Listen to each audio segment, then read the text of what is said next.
So, you know, to me, there's just no way of getting over to the public, and it's not evidence anyway that these men have never indicated anything other than just law-abiding citizens like yourself, and their credit to themselves and their background. Now a man like Harris comes along and he tells these horrendous lies, and more truth is proven on Harris than was ever proven on anybody else in this case. So there will always be doubt in my mind about this case until we just get it all out in the open. Being used in determining sentences in the adult authority.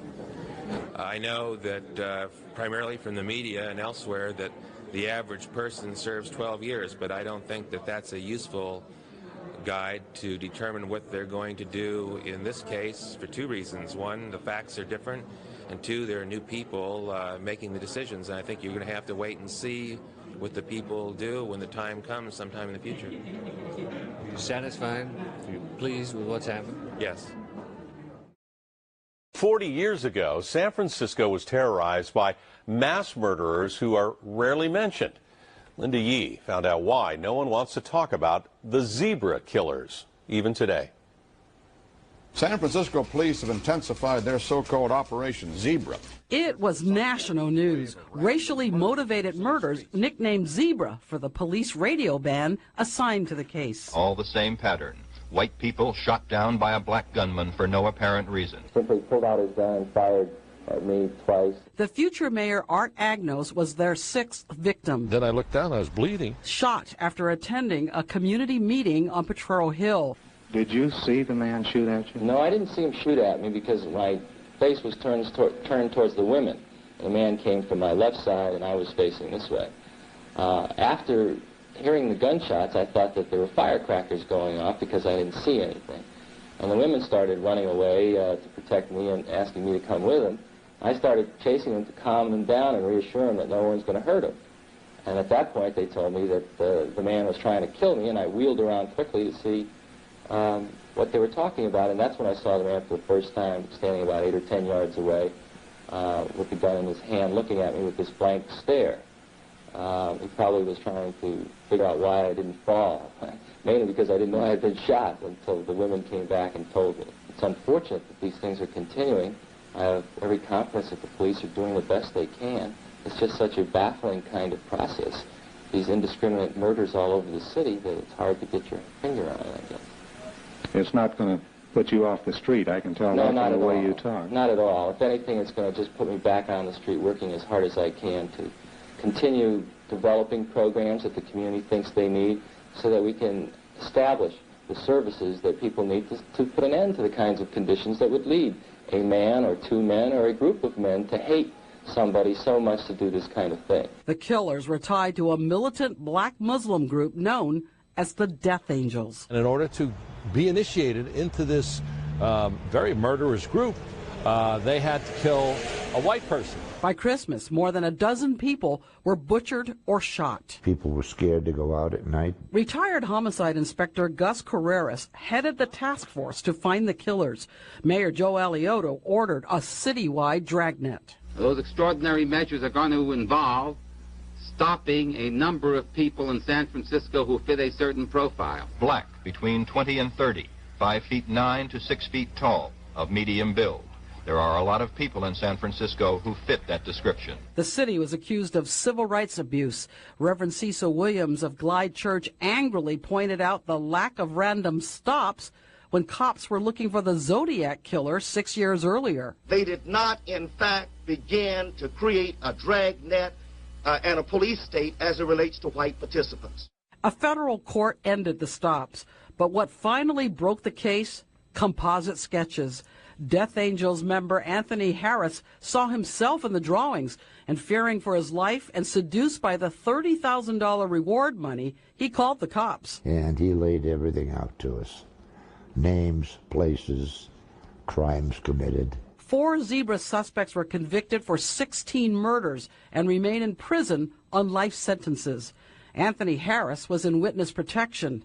Today, 40 years later, the case is rarely discussed, almost forgotten. This was such a racially tinged, sensitive issue a radical sect of the black Muslims killing white people. It's something that this country is not comfortable discussing or remembering. But it continues to haunt the memories of survivors and families of the murder victims.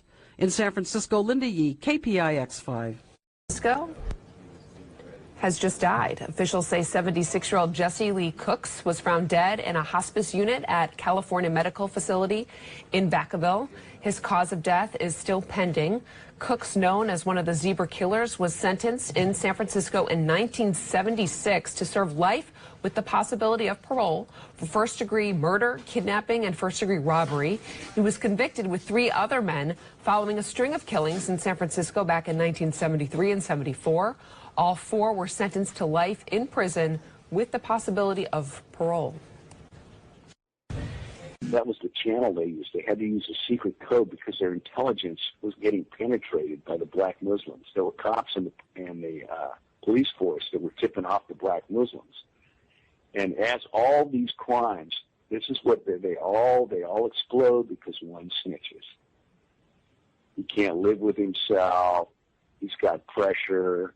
The other cops lean on him about stuff. They just crack, right? And they give up the other ones. So they put the one guy up in a hotel, and the black Muslims went looking for him in that hotel. So they knew that there were dirty cops helping the black Muslims out, trying to get this guy whacked, the witness against the guy, the witness against the other 4 black Muslims. And you know what? There's other guys that were involved that were never charged. And all those guys are still in Quentin.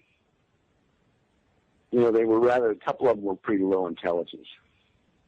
But, yeah, I mean, it was a panic. There was nobody walking the streets in San Francisco at night. Not like now.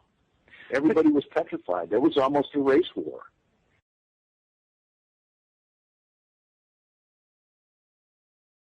Former police chief writes a book about the zebra killers, and he gives the inside dope on the cop the black cop who was with the black, tipping off the black Muslims and stuff. And victims of the zebra killers still meet every year at City Hall to commemorate, the victims. Because that's one of those big crimes. People know the name, but you really don't hear that much about it. It's covered up. Oh yeah, it totally is. Black Muslims don't want to hear about it. Nobody wants to hear about that kind of thing. Well, do you still have a lot of racial thing? Do you have a lot of black Muslims there still now? No. See, that's the thing. That's the thing about San Francisco. It's been gentrified. Right. Okay, so the zebra killers. Now, how many people do you think were in the organization? Oh, there's just no telling. I mean, it could have been 100 guys. I mean, there could have been 100, 200 people, but the only guys they caught were like the 5 guys. They shot the one guy, Archie, what's his name, down on Archie Ship, or I don't know what his name is, but he caught him down in the Haight, the lower Haight. And they caught him with a gun. But he didn't give up any of the other ones. One of the other guys gave up all the other ones. He says he wasn't involved. The one who gives up all the other ones says he wasn't involved in that any of those shootings, any of the killings. But that's dubious. The Klan and the black Muslims do hits together. No, I have not heard that. Yeah, the Klan and the black Muslims do hits together because they have the same goals. They both believe in total racial segregation. Yeah, I have heard of that. They do agree on that. They do cooperate on that. Yeah, and they'll reciprocate if they need to do a hit and stuff. I mean, that's just a rumor. I don't know. I don't have any evidence that that's true, but that's the conspiracy behind it. Sitting in the morning sun, I'll be sitting when the evening comes, watching the ships rolling in, then I'll watch them roll away. Sitting on the dock of the bay, watching the tide roll away. I'm sitting on the dock of the bay, wasting time. I left my home in Georgia.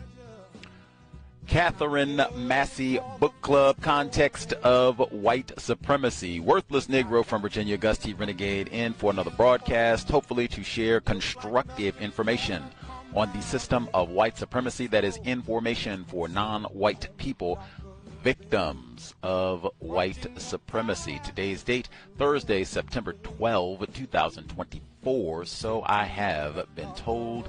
This is our 8th and final study session on Bennett Cohen's The Zebra Murders, a season of killing, racial madness, and civil rights. All we have is the epilogue. Hit it, quit it, moving on. The audio that we heard at the beginning.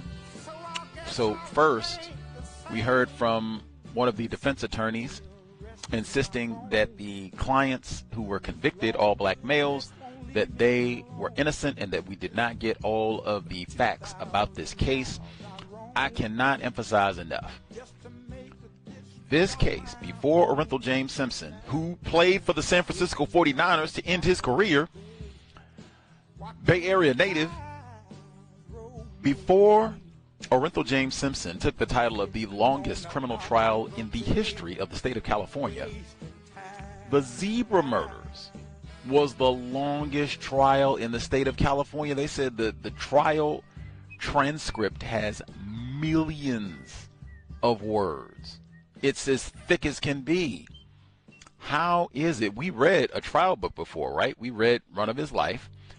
That book, and in that book, Jeffrey Toobin leaves out a lot of pertinent information about that trial. We talked about that in detail as well.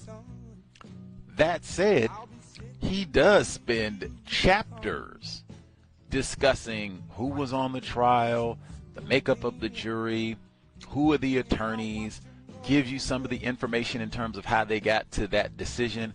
We didn't get any of that in this. It was just total, locked them up. We got all this time and detail about the officers for justice, which is great, but I mean, dang, what happened with the trial?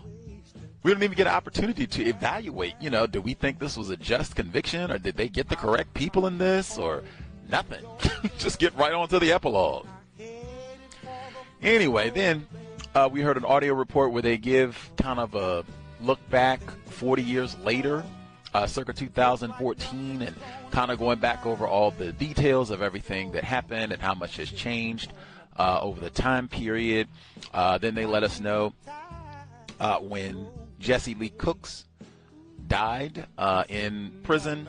I think they only have one member of the individuals who were convicted is still alive. I believe Larry Green is the only one who's actually still alive and maintains his innocence. But we heard when Jesse Lee Cooks passed away, I'm sure he was in solitary confinement, or at least did not have a very dignified existence for his 40 years in prison. The last segment, I normally don't play audio clips if it's a little peculiar, where I can't identify who's speaking, I can't verify where did you get this from, all of that, so that people can go and seek more information. They can go resource, maybe they want to hear the whole segment. That last clip where a speaker was talking about the Zebra Murders and suggested that there were 200 people perhaps in this black Muslim sect, the Death Angels, and saying that there was a panic in San Francisco at this time and there was nearly a race war. I have no idea who that was speaking. I have no idea which program that was. I have no idea what date that was. Did he write a book? Was he an officer, an investigator, crackhead? I have no idea. But some of his talking points are commonly repeated, that there was almost a race war in San Francisco at the time. If they mean over the zebra, but like, are you serious? Why didn't they have a war over Patty Hearst? Why did they have a war over Vietnam? Why did they have a war over Watergate? Like, over the Zebra Murders? Come on, man. One, racism, white supremacy is war. You dropping Agent Orange on people left and right. We don't even need to get into it. You're not playing tic-tac-toe, Monopoly, SWAT teams left and right over here, and you got to justify that because you got SLA and the Black Panther Party. Racism is war, but that notwithstanding, it's so common in terms of talking as though I don't even know. Did they mean white people were in a panic? Do they mean black people were in the back? Like, anyway, it's very common to hear people speak in this manner without getting into the detail, much less getting into the details of all of the drugs, all of the killings in general. He didn't even mention the Zodiac killer, that last fellow. Why weren't they in a war and a panic over that? Anyway, then he says that he, I think, was mentioning this book because he says that one of the black police chiefs wrote a book later and talking about the black officers who were tipping off the black Muslims. Hold up. Where did you get that information from? I don't recall anywhere in this book, any of the officers, Gil, Mr. Sanders, any of them, talking about, we knew, we had evidence that these black officers, they were going out and tipping off black Muslims and letting them know. I thought they said that some of the white racist officers, that was their suspicion, that some of the black officers were doing these crimes or tipping off the murderers. I don't remember any evidence that that was true. They just get the lie and slip that in and then do the same thing. That's why I said they put Mr. Sanders' name on this book first as though he's the lead author so that then people can go, anything that they pick up from this book and don't question, they say, well, Mr. Sanders said that, see? Whatever. So he says that they got black Muslims being tipped off by the black officers and that it was 200 people. I do not believe that at all. I cannot fathom. That's enough. Who is this? Where did you get this information from? What podcast is this? Incidentally, when you go and make videos for YouTube or your other little pet projects, always, even if you just put it up on the screen, if you're taking a sound clip from a whole project where you're not going to have the whole project, you're just taking like a little 30-second or 1-minute snippet, hook us up. And particularly in the age of deep fakes and AI and all the rest of it and mass deception, please hook us up in the interest of accuracy, truthfulness. Where did you get this segment from? That's all you have to do. Put that in. You could be really scholarly in what date was this broadcast, what time, the link, who are the people speaking. You could do all of that, but at minimum, at least, bam, who is this person talking? At minimum, then we can go investigate. Are these valid claims? Let me go hear the rest of it, get the total context for the presentation. They continue, and then we get to the end, and it just gets, in my opinion, it gets even more outrageous. The black police officers were tipping off the Muslims. There were 200 members of the death cult. There was nearly a race war. Nobody was going out on the streets at the time. That wasn't just all because of the zebra murders. You got Patty Hearst and folks killing people out in the Castro district and the Zodiac. It's lots of Charles Manson. It's lots of reasons not to go outside. Jim Jones.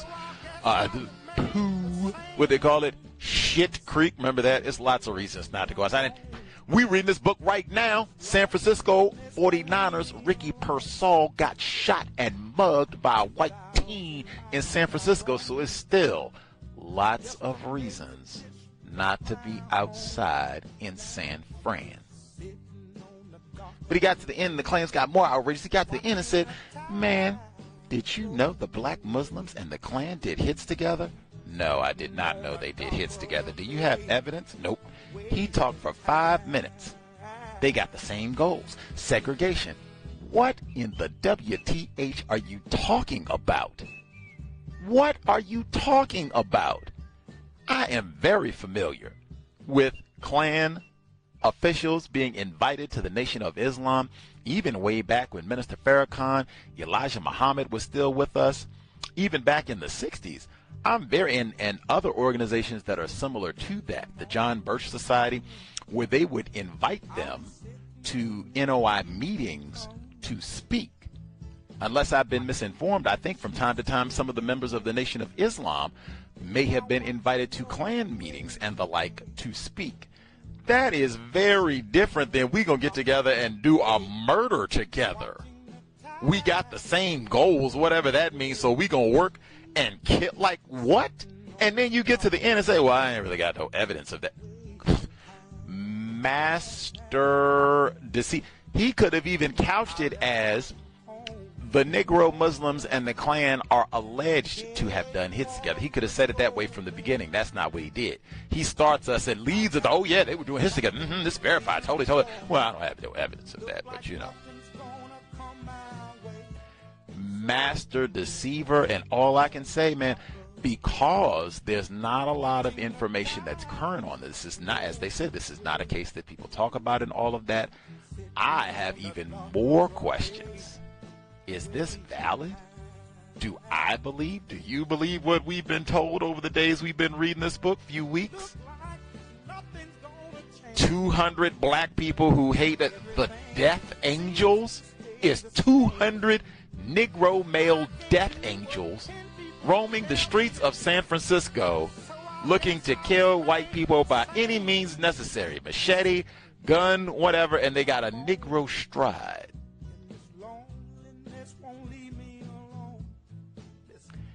Hit it, and they work with the Klan from time to time. Maybe. Katherine Massey Book Club, hit it and quit it. Getting the epilogue, and we're all done. This is Bennett Cohen. This is not Mr. Sanders' book.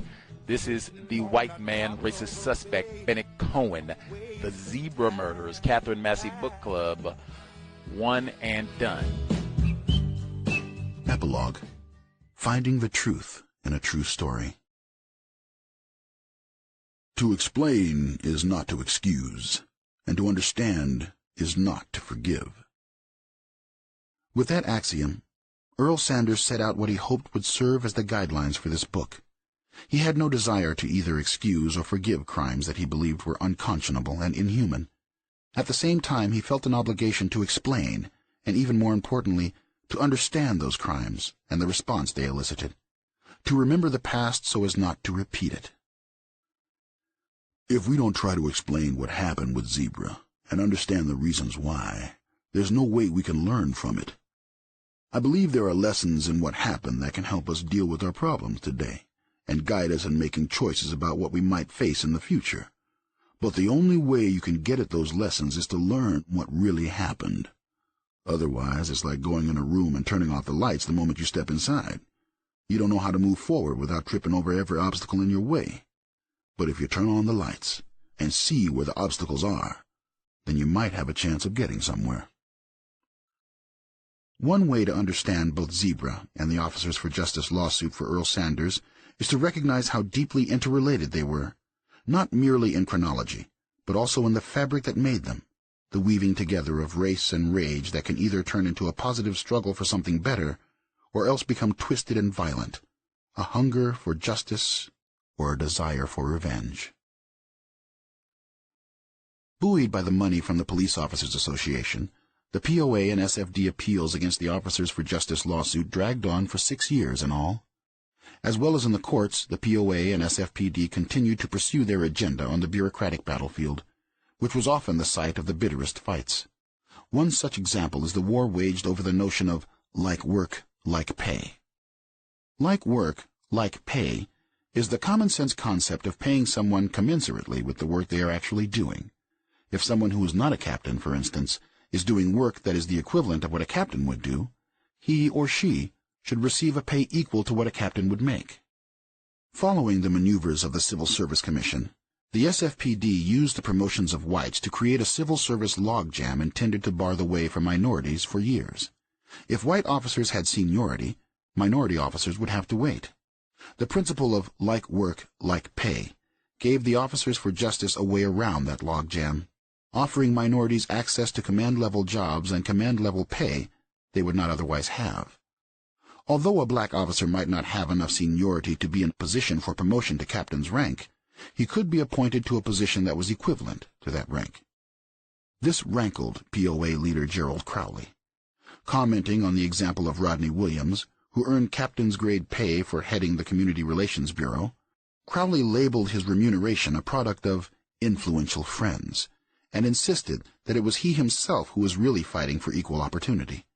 Yet the truth was that, although an inspector, Rodney Williams had earned his position by first helping to establish the Bureau and then working his way up to a supervisory role, in which he exercised responsibility and performed work equal to that of any captain.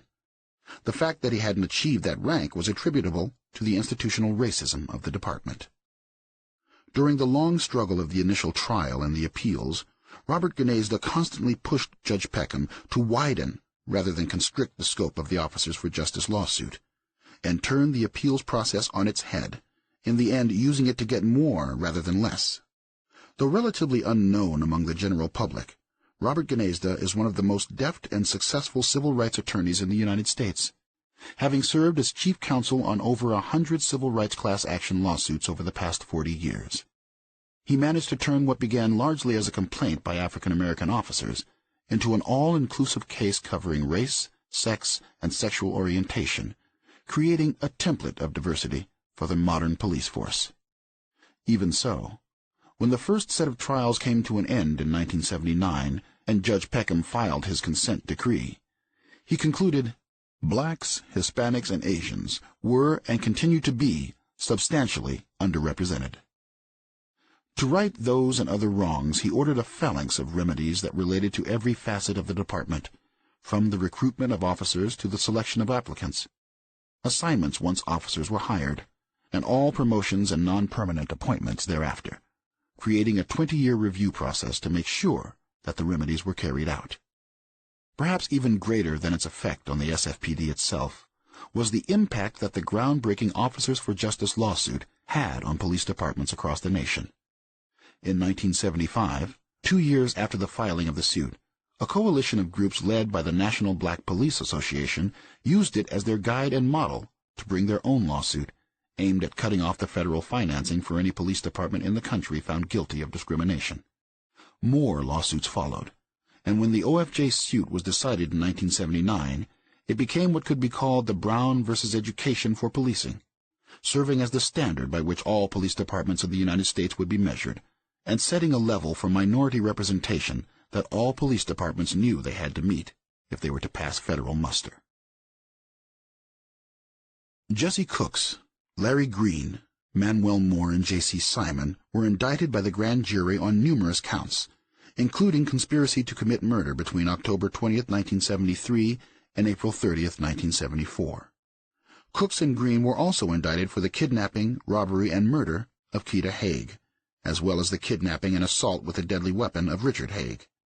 Moore and Simon were both accused of the murders of Tana Smith and Jane Holly on January 28, 1974, as well as the assault with a deadly weapon on Roxanne McMillan that same night. Moore was also charged with assault with a deadly weapon against Ward Anderson and Terry White on April 14th.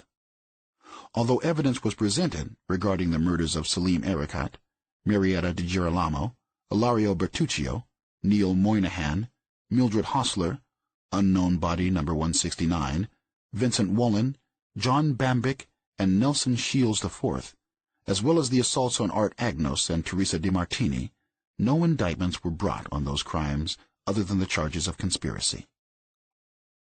The jury trial in the Zebra case finally got underway in March 1975, almost a full year after the grand jury indictments, and it lasted for another 12 months, until March 1976. The jury found the defendants guilty on all counts, resulting in multiple life sentences for each. Although the testimony by Anthony Harris was by no means the only factor leading to the convictions, it formed the foundation of the prosecution's case.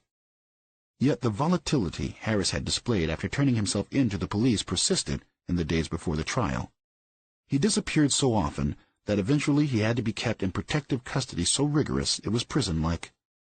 One particularly unnerving pretrial twist for the prosecution came when he wrote a letter recanting all the claims he had made about Zebra and mailed it to everyone from President Ford to Minister John Muhammad of Temple No. 26. Harris subsequently recanted his recantation, claiming that the reason he had written the letter was that he had not yet been given an attorney to represent him. Once his complaint was addressed, Harris reaffirmed his original statements, and the prosecution was able to resume building its case. Harris's antics were not limited to the preparatory stages of the trial. On the day he was to testify about the murders of Keita Haig and others, and name Cooks, Green, Simon, and Moore as co-conspirators, he arrived in court wearing a Nehru jacket and with his hands folded in prayer, as if he was about to perform a holy act. After the trial, even one of the jurors, characterized his manner as flaky. Besides that, it has to be admitted that Harris's version of the events was, if anything, self-serving, which made him vulnerable to the defense, as did the fact that his testimony was contingent on the quid pro quo of immunity and the reward. Harris's account conveniently exculpated him from the worst of the crimes, namely murder, even in the case of Keita Haig, in which he admitted to being at the very least a willing participant in her and her husband's abduction, and after which his fiancée at the time, Carolyn Patton, claimed he was covered in blood. She testified that he had watched television for news accounts of the Haig attack, telling her, according to Patton, that he had been out killing devils. Another discrepancy in Harris's testimony arose regarding the murder of Salim Erekat. In his initial statements to the police and during his grand jury testimony, Harris claimed he had remained outside the store during the robbery and murder. Later, at the trial, it came out that a palm print found inside the store, and whose substance was formed with nothing less than Erekat's blood, was his. Needless to say, Harris was forced to reverse himself, explaining that the reason he initially denied being inside the store was that he feared having his parole revoked. Regardless, Harris and the prosecution were able to parry questions about both his credibility and his truthfulness. Despite his eccentric behavior, the testimony Harris gave was convincing when it came to the details of the crimes, and created a foundation of guilt for the accused that their defense lawyers could never dismantle. As convincing as Harris was when it came to the criminal activities that led to guilty verdicts, his words were far less persuasive, both in retrospect and to many at the time, including Earl Sanders and others, when it came to the motives for the crimes and the underlying cause that he claimed set in motion all the violence. To get a murder conviction, one has to prove the facts of what went on beyond a reasonable doubt. However, one does not have to prove motive at all.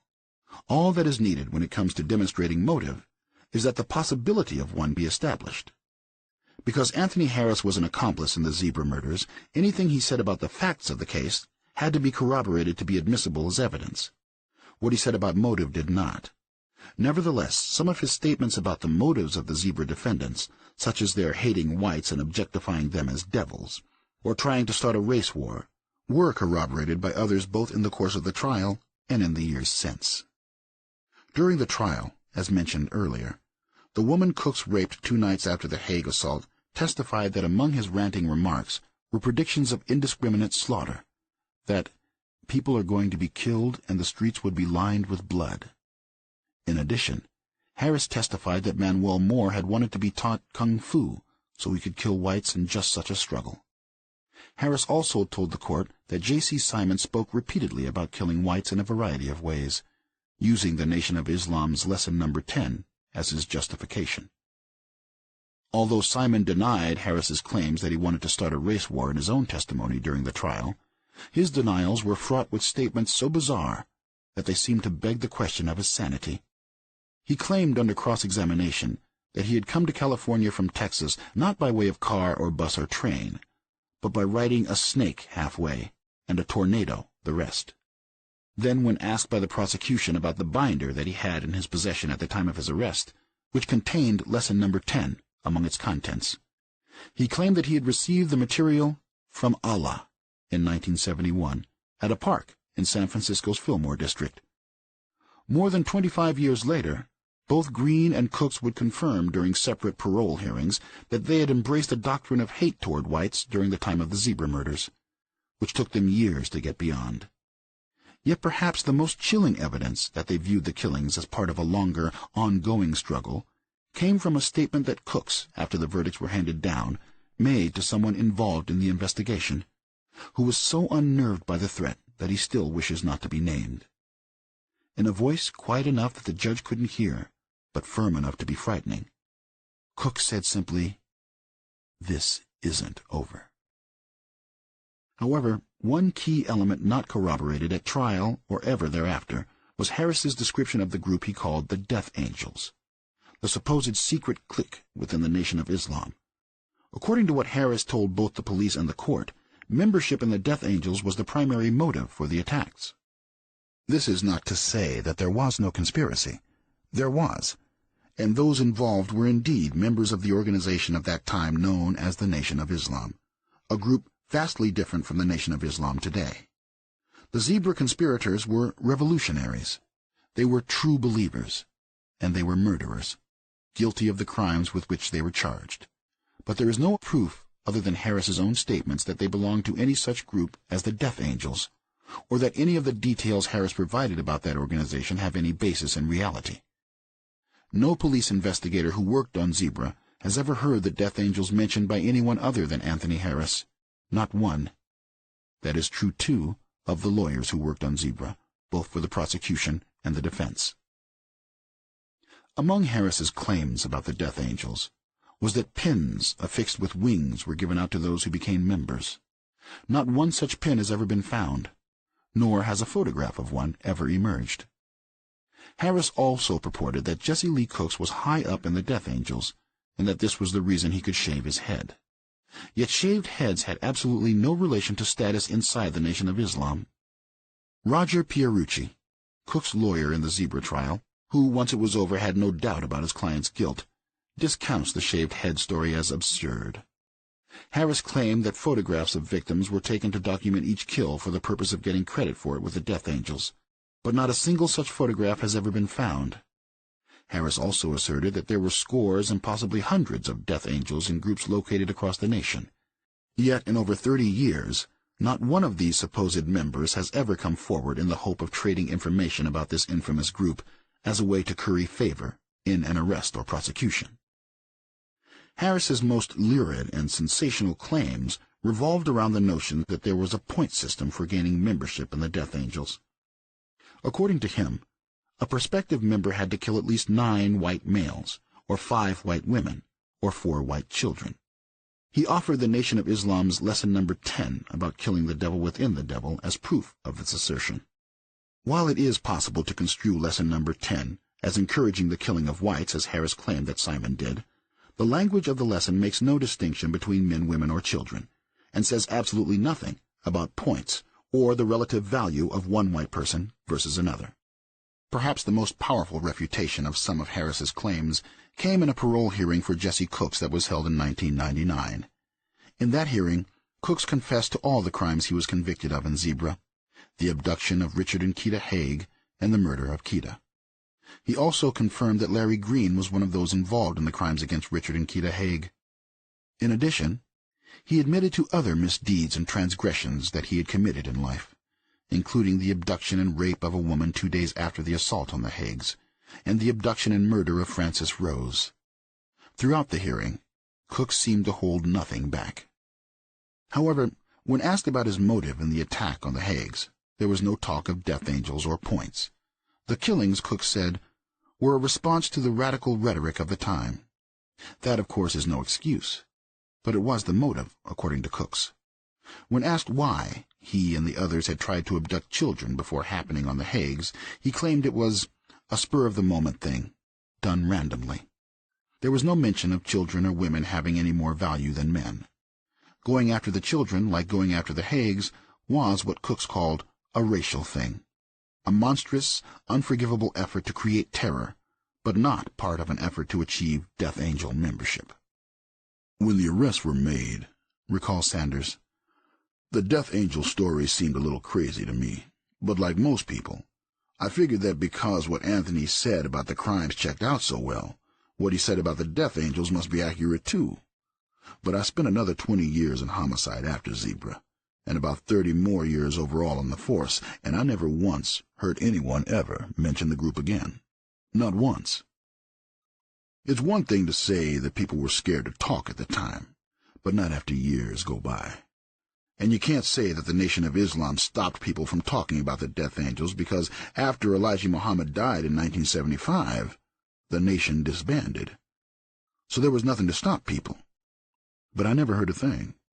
And after years of talking to people, and digging, and investigating, I haven't found one person who can tell me they heard about the Death Angels from any source other than Harris." Sanders also discounts claims that tie the Death Angels to scores of other killings across the state. "There had been talk of black-on-white motiveless killings as far back as 1971, but up until Harris began to talk, there had never once been any mention of a group called the Death Angels.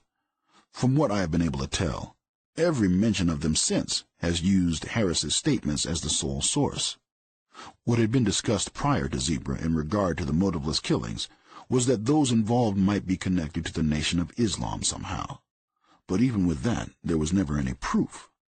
The Zebra killers were involved in the Nation, but all the rest is conjecture. It may be that some of the unsolved motiveless killings followed a pattern similar to that of Zebra, but it may also be that there's no connection at all. Sanders has tried to understand why Harris would fabricate, with a fair amount of detail, the story of the Death Angels, as he clearly seems to have done. Part of the answer may lie in a desire to ensure that he didn't implicate himself in such a way that he would appear equal in guilt to the others.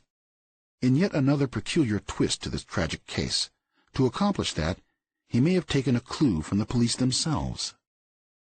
3 days after the bloody night of January 28th, when 5 victims were shot down in cold blood on the streets of San Francisco, and 3 days after a photo of Anthony Harris was published in the Chronicle, showing him about to enter a rally for injured Nation of Islam member Larry Crosby, the Chronicle published an article stating that the police were convinced of the existence of a fanatical black sect whose requirement for membership is the slaying of a white.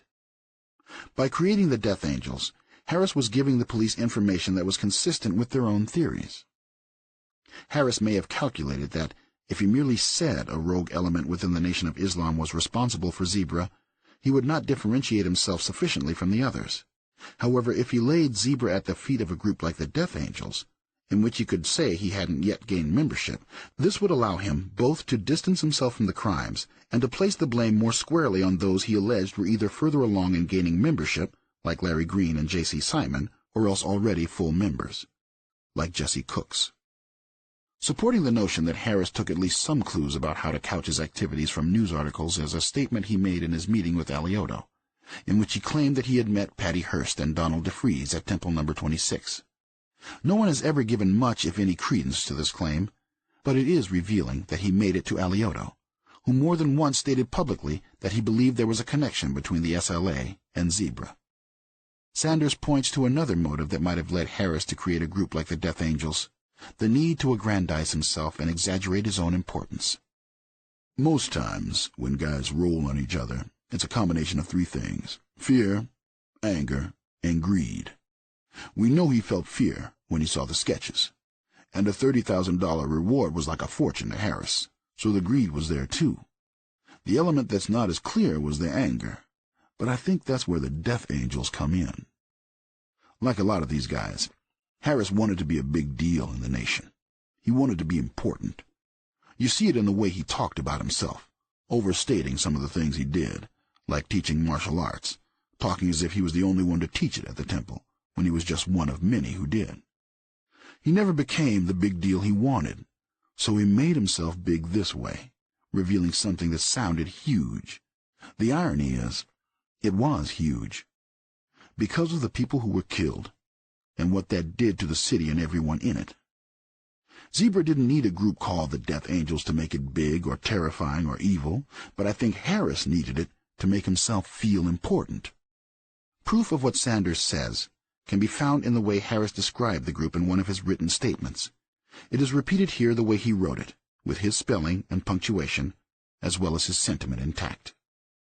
I thought it would be best to write these few lines now before it is too late, for I feel a very strange type of unknown power to mankind slowly possessing my physical mind and forcing me to revile that which has never before now been reviled. It is so stingering to the imagination that I cannot live with it alone. You may life, grin or smell, or even make marker, but it is you to who are living within a very dark cage of fear. And now, it too is your turn to learn of the secrets of what is now known as a very secret organization called the Death Angels. Debunking Harris's story of the Death Angels is in no way exculpatory, for it in no way diminishes the evidence against the Zebra killers. However, if belonging to the Death Angels was not the primary motive behind the Zebra attacks, then what was? For Earl Sanders, the answer lies in the radical politics of the era. People have come to see zebra as some sort of exception to what else was going on at the time, but it wasn't. It was just a more extreme example. You look at the things that Patty Hearst said once she joined the SLA, or what Bernardine Dohrn said, and you'll see the same sort of anger, the same sort of destructiveness. The only thing that set zebra apart as something different was adding religion into the mix. That helped add to the fanaticism, and the fanaticism added to the horror of it all. But it still was part of the same puzzle, and it was driven by the same passions. When people talk about zebra, it's usually as a serial killing. That may be technically true, but the most accurate description of what zebra was is terrorism, plain and simple. One indication of this can be found in a written statement Harris gave to police before the start of the trial, in which he characterizes what took place on the night of January 28th as revenge for the shooting of Larry 3X. By Larry 3X, Harris meant Larry Crosby, who had been shot by Berkeley police a few days earlier. Random acts of revenge were intended to create terror among whites in what killers saw as an ongoing struggle. Other assaults also had possible triggers motivating revenge. Just prior to the attack on the Haigs in October, members of the Black Liberation Army were convicted for the murder of SFPD Sergeant John Young. Just before the shootings in December, an FBI agent shot a young black man, George Session, in the back in San Francisco's Federal Building soon after the Chronicle reported that the FBI had been trying to infiltrate the Nation of Islam. The very day of the attacks on Thomas Rainwater and Linda Story in April, the Chronicle began a two-part story praising the work of the SFPD's Homicide Bureau. What is the point, one might ask, of reinterpreting the motives behind zebra? Is it just a matter of setting the record straight? For Sanders, the purpose goes far beyond that. I see history as being a little like a murder case. You begin at the end, with a set of results. Maybe someone won an election, or some country won a war, or some sorry son of a bitch just got himself killed. But no matter what it is, history or homicide, the process is the same. You trace your way back to see how it all happened, and why. You start with a true story, those end results that you know took place. Then, you try to find the truth that lies hidden inside that true story, because that's where the real meaning lies. And you have to figure that out to be able to move forward. With a murder case, moving forward means bringing the killer to justice. But with history, it means a whole lot of things, from the way we live our lives in the present to the choices we make in the future. To Earl Sanders, what makes the zebra murders important is not just the horror that was felt at the time, but also the parallels that exist up to this day. It doesn't take a genius to see that ever since 9/11, we've been caught up in a cycle of terrorism, both abroad and at home. Just like then, the whole world seems to be going crazy, with bombings and insurgencies and a feeling that every time you step outside, there'll probably be one cataclysm or another going on. In San Francisco in 1974, the campaign of terror involved not bombs, but random shootings. But the political response to what had become a crisis, a case of murder and mayhem unequaled in the history of the city, with a total of 23 known attacks and 15 deaths by unknown and apparently unstoppable killers, has resonance today. The desire to calm the public at a time of runaway fear surely lay behind the decision to adopt such a radical, if wrong-headed, and ultimately unconstitutional approach to policing as the zebra sweeps.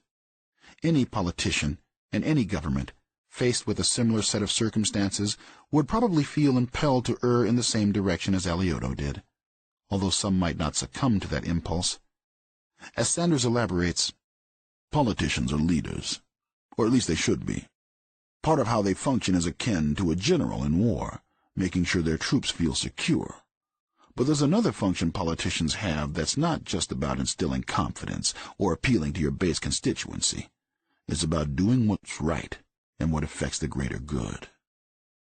The temptation in a situation like Zebra is to do whatever seems to get the quickest results.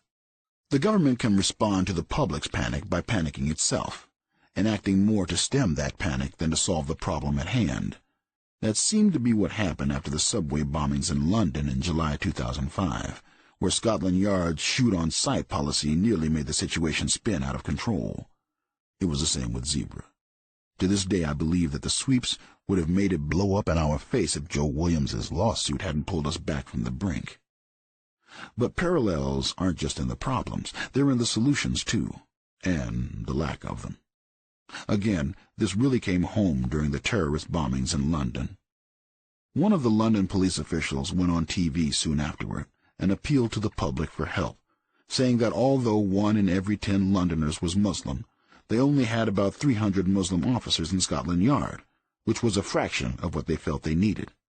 My first thought was, why didn't you say that 5 years earlier? It's the same situation we were in during Zebra. If you don't have a solid core of people with access into communities that might prove volatile, there's no way to anticipate problems before they happen. All you can do is react afterward. That's when I began to think back to Zebra, and it struck me again how it wasn't just a coincidence that the Officers for Justice lawsuit and Zebra were going on at the same time. The truth is, they were connected, and by more than just time and circumstance.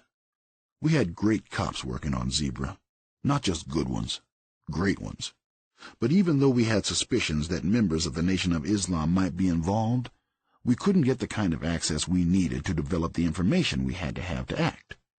So all we could do was react, like in London, after the fact. That's where OFJ comes in. If we'd had more blacks on the force, we would have had more of a presence in the community the killers came out of, and a better chance to gain access to the group that harbored them. There's no guarantee we could have stopped anything from happening, but the odds would have been so much better. That's what people don't understand about the OFJ lawsuit. Integrating a police force is not about doing what's fair. It's about good policing. The reason the SFPD tried the sweeps was because they felt they couldn't police the black community from the inside, so they tried to impose their will on it from the outside. That might fly in a dictatorship, but not in a democracy.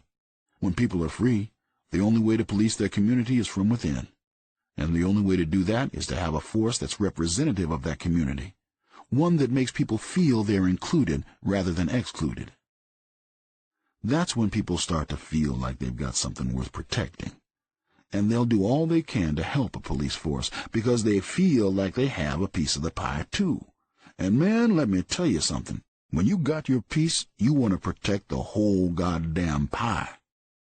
Sanders pauses for a moment as he talks, considering the lessons to be learned from Zebra and from the link with the Officers for Justice lawsuit. I think many people feel that the time could come when we'll face another situation like Zebra. Not from members of the Nation of Islam.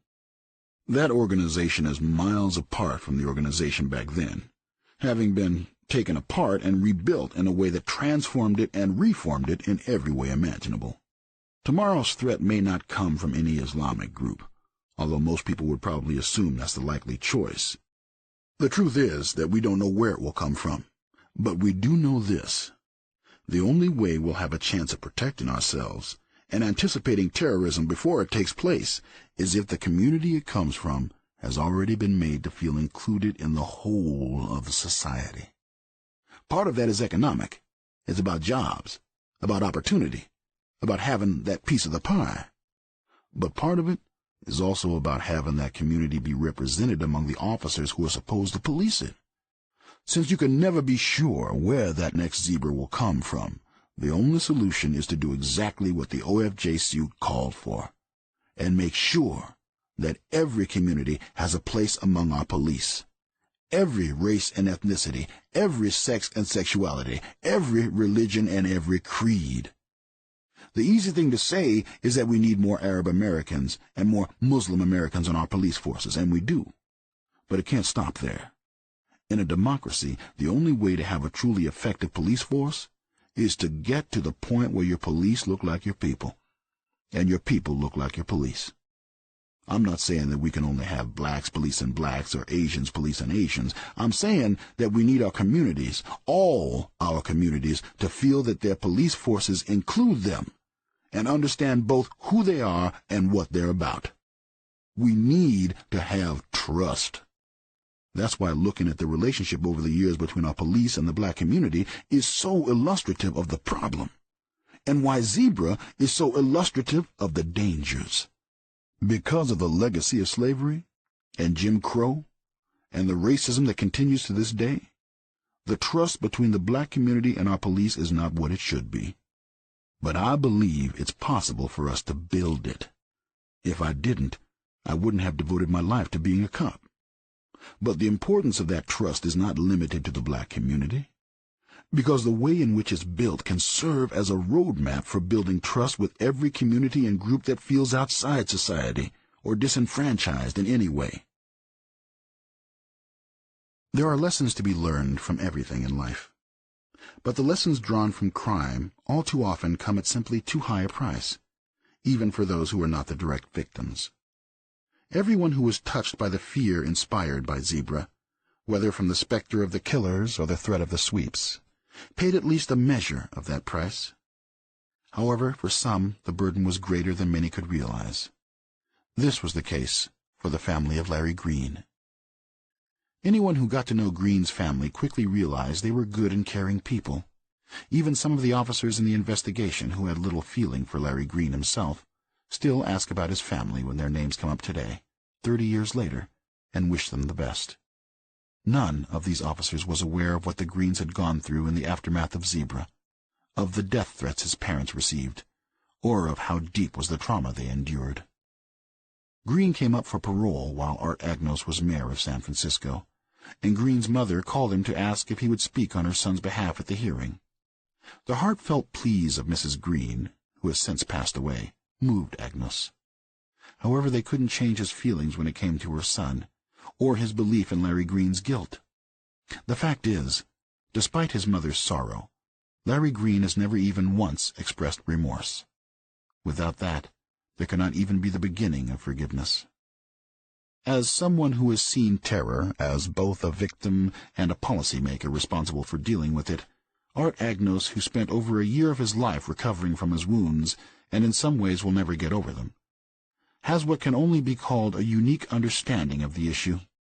Like Richard Haig, he was able to navigate the emotional aftermath of his assault without blaming blacks as a group for the actions of an individual. Nor did the injustice he experienced as a victim of terrorism do anything to lessen his concern over injustices done to blacks, or diminish his determination to right them. At the same time, no matter how aware Agnos is of the social problems that nurtured Zebra, he never forgets the victims and the families of victims whose lives were torn apart by its random and cruel violence, and who had something taken from them that no person or court can ever return. That sad truth is something that Earl Sanders is aware of as well. When I think of Zebra, I don't just think of the dead. I think of families and friends, of grandchildren never met, dreams never realized, and all the lives that were affected in all the ways imaginable. Keita Haig, Francis Rose, Salim Erekat, Paul Danzig, Marietta DiGirolamo, Ilario Bertuccio, Neil Moynihan, the poor unnamed soul we found at the beach, Tana Smith, Vincent Wallen, John Bambick, Jane Holly, Thomas Rainwater, Nick Shields, and the victims who were wounded but still lost worlds of their own, Art Agnos, Terry DeMartini, Roxanne McMillan, Linda Story, Terry White, Ward Anderson. Nothing learned from Zebra can ever pay back what was taken from those people, or their friends and families. But at the same time, if we don't try to learn from Zebra, don't find out what really happened and why, then we're not honoring the victims in the way they truly deserve. After Nick Shields was killed, his parents gave up everything they were doing and devoted their lives to fighting for gun control. They responded to their son's death by trying to figure out a way to help heal the world. If you ask me, that's the best way to mourn that I can think of. Following in their footsteps is the best way that anyone could ever respond to Zebra. Not just fighting for gun control, but trying to learn all the lessons, and doing everything you can to make sure that for everyone's sake, on every side of the equation, there are no more zebras. 30 years have passed since the Zebra killers were brought to trial. The 4 who were convicted, Jesse Cooks, Larry Green, J.C. Simon, and Manuel Moore, remain in prison, still serving out their multiple life sentences. Whenever any of them comes up for parole hearings, many of the victims who survived the attacks, and the families of those who did not make a point of having their voices heard, retelling their stories with an eloquence that is both moving and persuasive. Each and every time parole has been denied, given the horror of the crimes, that is, as it should be. The 30 years that have elapsed since the attacks have created one new mystery. Anthony Harris, whose testimony was so critical to the killer's convictions, has disappeared. There was talk during the trial that he was being given a new identity by federal authorities, along with a new place to live and a job. Yet if he did take another identity, many believed that, like everything in Harris's peripatetic life, it was temporary, and that he returned to using his original name. Although he was constantly in need of funds before and during the trial, he did collect on the $30,000 reward once it was over. There are several rumors about his life in the years following Zebra. One had him back living a life of petty crime in Southern California, and possibly using drugs again, though no one has found reports of such in any police records. Another rumor claimed that his last known residence was a homeless shelter in Los Angeles. Yet another asserted that he had left California and moved to Texas. But the source that may be the most reliable claims to have heard through the prison grapevine that Anthony Harris is dead, having fallen prey to what Earl Sanders says is a common end for anyone who, in one way or another, embraces murder. It doesn't matter whether it's radicalism or just the rackets. You'll wind up with one of 2 possible ends, an old age in jail or no old age at all. Just as no one who lived in San Francisco during Zebra could fail to be affected by it, the cops who worked day and night to find the killers and stop the bloodshed all view it as one of the defining episodes of their lives and careers. Paul Lawler, who wrestled with the limitations of his intelligence bureau as he sought a way to pierce the seal surrounding the world of the killers, speculates to this day about the things the SFPD might have done differently in their efforts to save lives, his voice still tinged with sorrow for the ones that were lost. He is not alone. Gus Carreras, John Fotanos, Carl Klotz, Jeff Broche, William Armstrong, Hobart Nelson, Herman Clark, Napoleon Hendricks, Greg Corrales, Ken Moses, and scores of others carry with them the burden of memory and sorrow for a time when the world appeared to go insane, and there seemed so little they could do to stop it. However, they did their best. And in doing that much, they saved the lives of people whose names we will never know, the random souls who would have been next. The same can be said for 2 other men for whom Zebra became a defining experience, Rotea Gilford and Earl Sanders. Both went on to achieve much in the aftermath of Zebra. Although Gilford was frustrated in his desire to become chief, George Moscone brought him into the mayor's office, making Gilford chairman of his Council on Criminal Justice. When Dianne Feinstein took office as mayor in 1978, she appointed him deputy mayor. He became one of her closest and most valued advisers, and would go on to work in various capacities for every San Francisco mayor until his death in 1998. Earl Sanders, the young homicide inspector who even at the time saw Zebra as a pivotal event in our nation's history, both in terms of race relations and in regard to domestic terrorism and how we respond to it, would go on to become not only one of the most successful homicide investigators in the department's history, but also the person with whom the Officers for Justice lawsuit was most closely associated. With his colleagues in the OFJ and their superb team of lawyers, he would successfully help to steer the suit to the consent decree that became an equal rights model for every police department across the nation, forever changing the face of policing in America. And if, as Sanders says, Gilford was like Moses, leading the way to the promised land but dying before he could go in, then Sanders was like Joshua, not only crossing over, but going on to become the first African-American chief of police in the history of the SFPD. Sometimes there is justice, even in the Hall of Justice.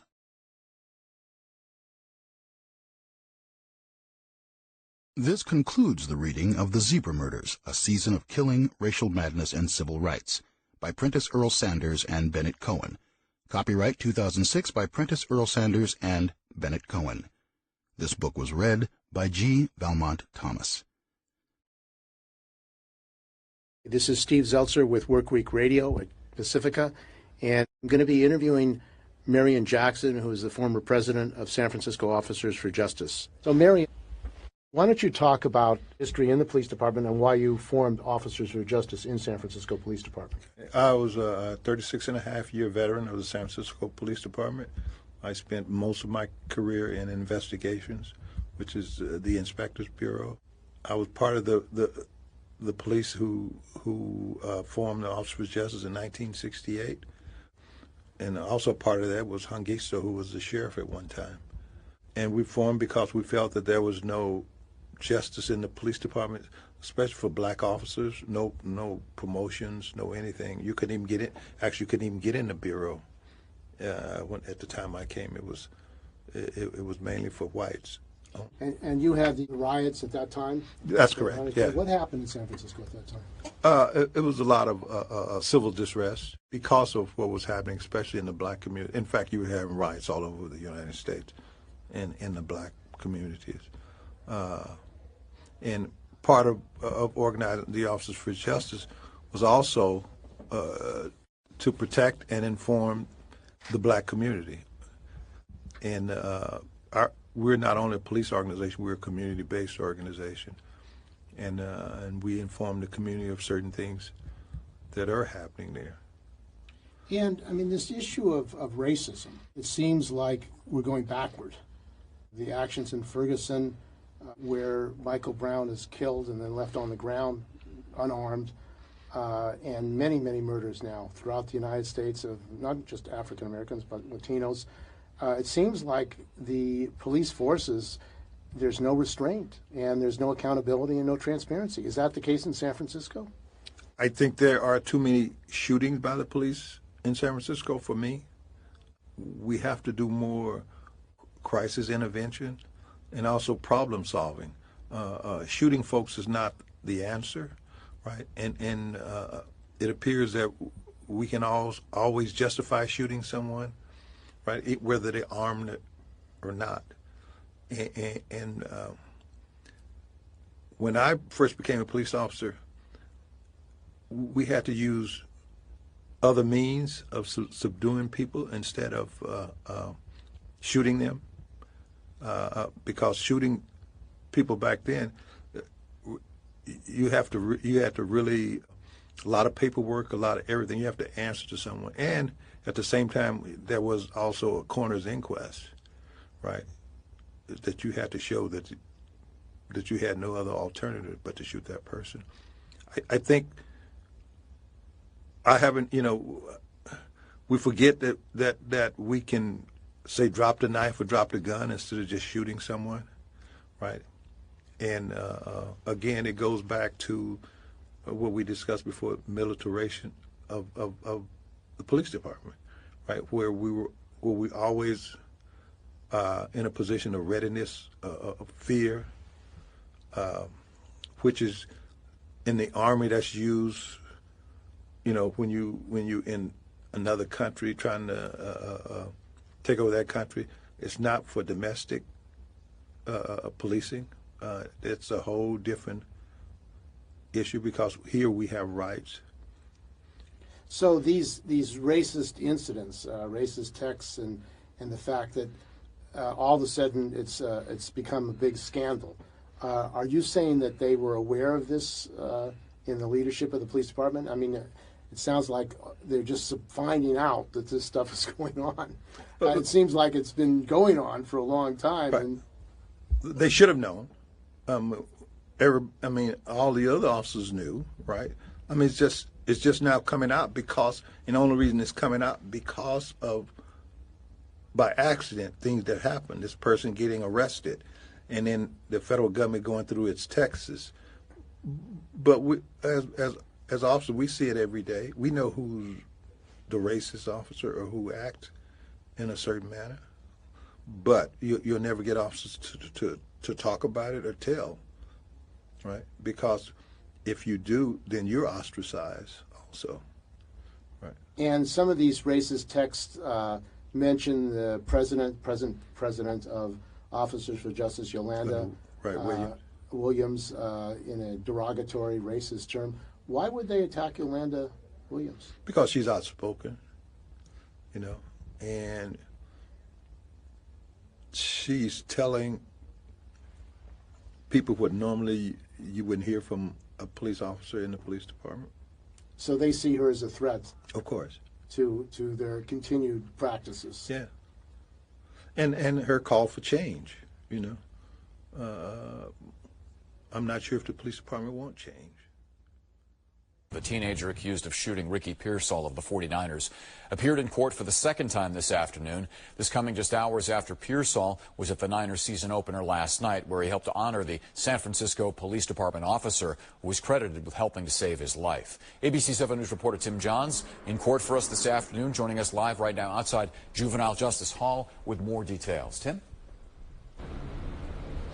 Yeah, Larry, court proceedings were brief today. The whole thing wrapped up in about 5 minutes or so. I did, however, talk to the suspect's attorney afterwards, and he denied those recent reports that the teenager brought a gun to his high school just days before the alleged Pearsall shooting.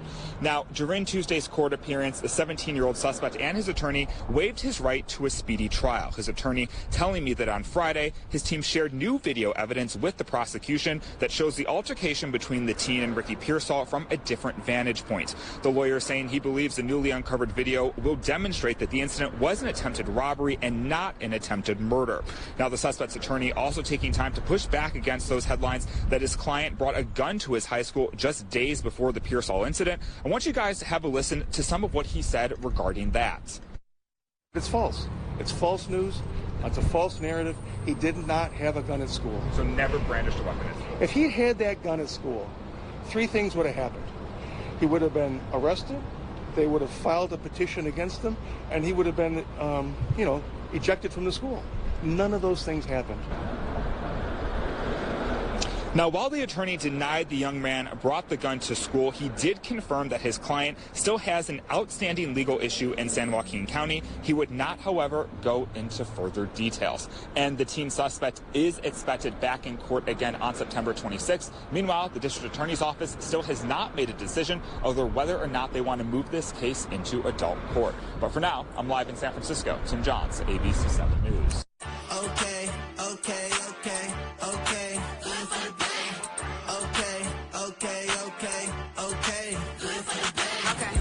You ain't gotta ask who I do it for. Whole team iced up, dipped in that red and gold.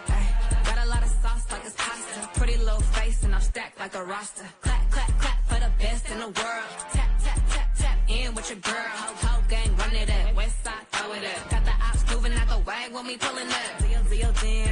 Deal jams. We just came through the end zone again. What you standing on? Real big business. City of the dub, you know we stay winning. Okay.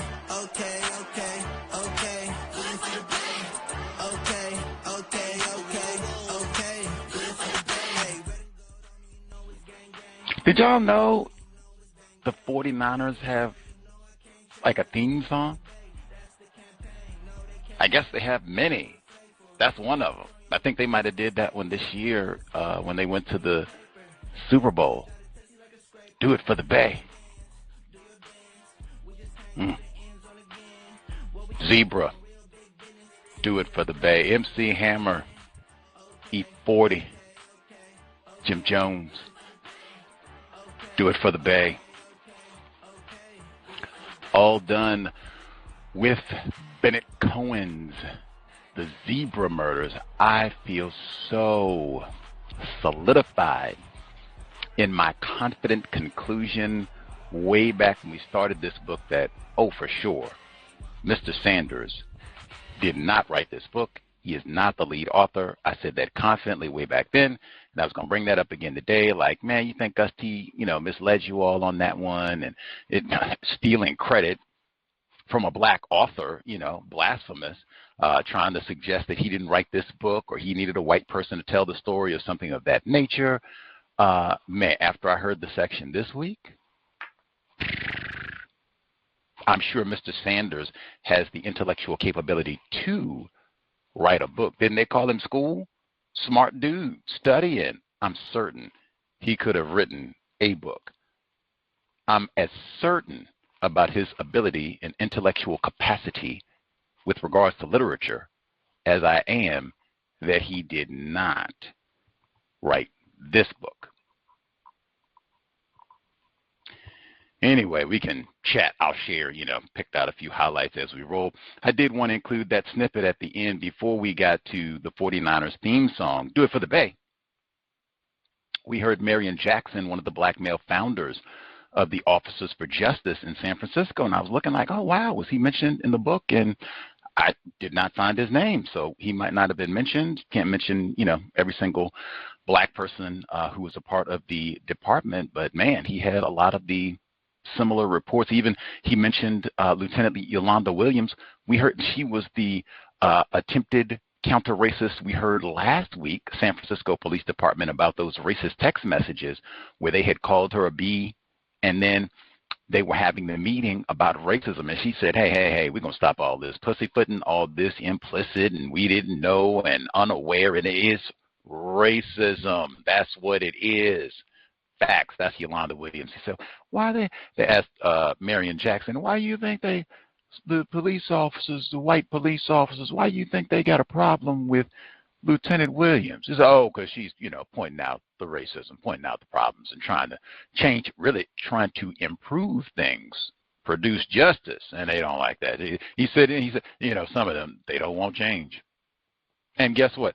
We ain't had no change. If you want to be San Francisco specific, none at all. So the Officers for Justice, what we just heard, this is 50 years ago. Stop calling us Negro. Can you hire some non-white officers? What was the lawsuit that came out? Racist text messages. Will you stop calling us niggers and nicknogs and all the rest of it, man? No change at all. None. And that was during the Obama presidency. That was 2015 when, all of that was disclosed about the text messages and such. And I cannot emphasize enough, it is no coincidence.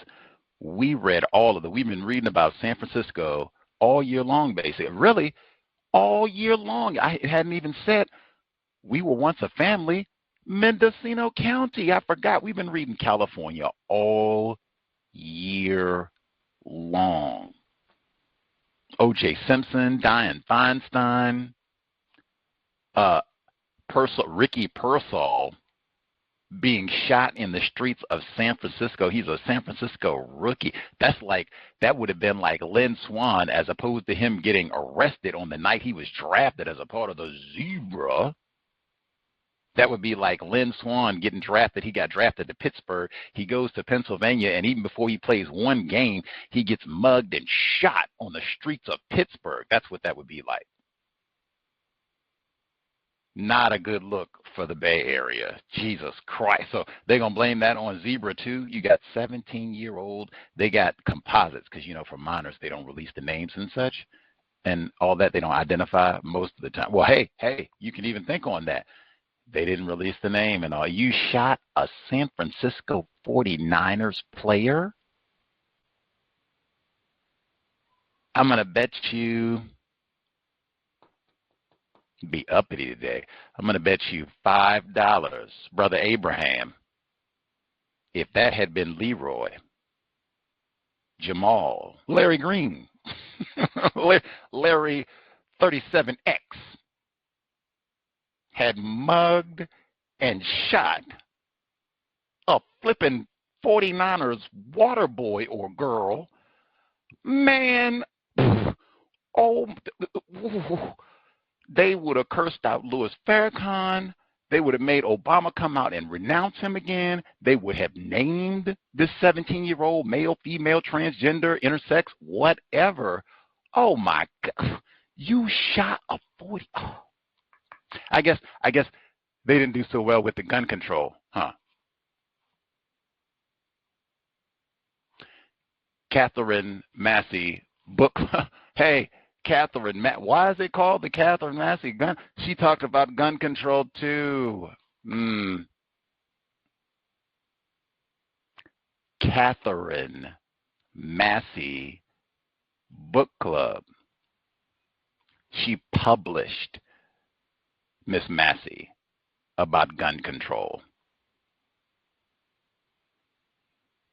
The number 605-313-5164. The code 564943 pound. Press star 61 if you would like to participate.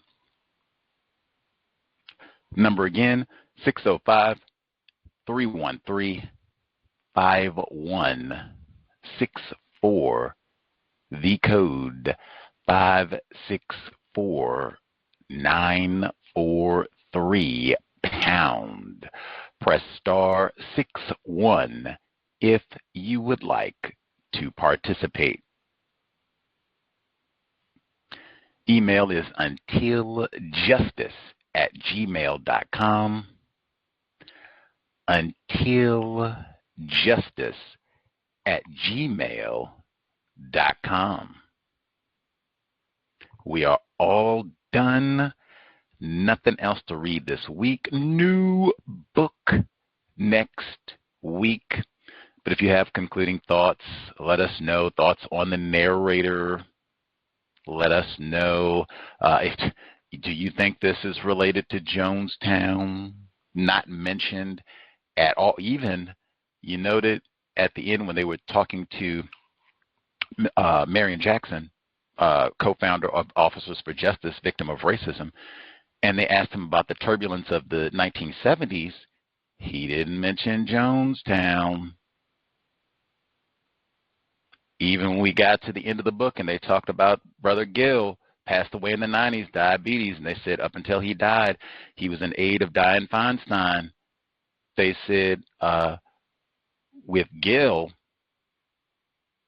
oh man, it'll come back to me because I had highlighted that, but I thought they had so much information towards the end of the book about how things have not changed that much from, where we are at this period in time. Anyway, I'll make sure I come back to that with that point about Gill and him serving with Dianne Feinstein in the 90s. Yes. Anywho, we'll check the email thoughts, see if folks have observations they would like to share. Let's see. Lauren should be with us. We'll nab other folks, see if we have any of our folks. Never mind. Let's see. Lauren should be with us as well. Hello. May I be heard? Yes, ma'am. Hey, I have a question. Did you get a chance to look at those pictures that were in the book? I didn't look back at them today, but I do remember having looked at them before. I saw them before, yes. Okay. Well, they were at the end of Chapter 6. The sketches were really, the one with the 2 sketches, that's not that crazy, but there's another sketch like of an entire person holding what appears to be a gun, and that one was the one I thought was borderline hilarious.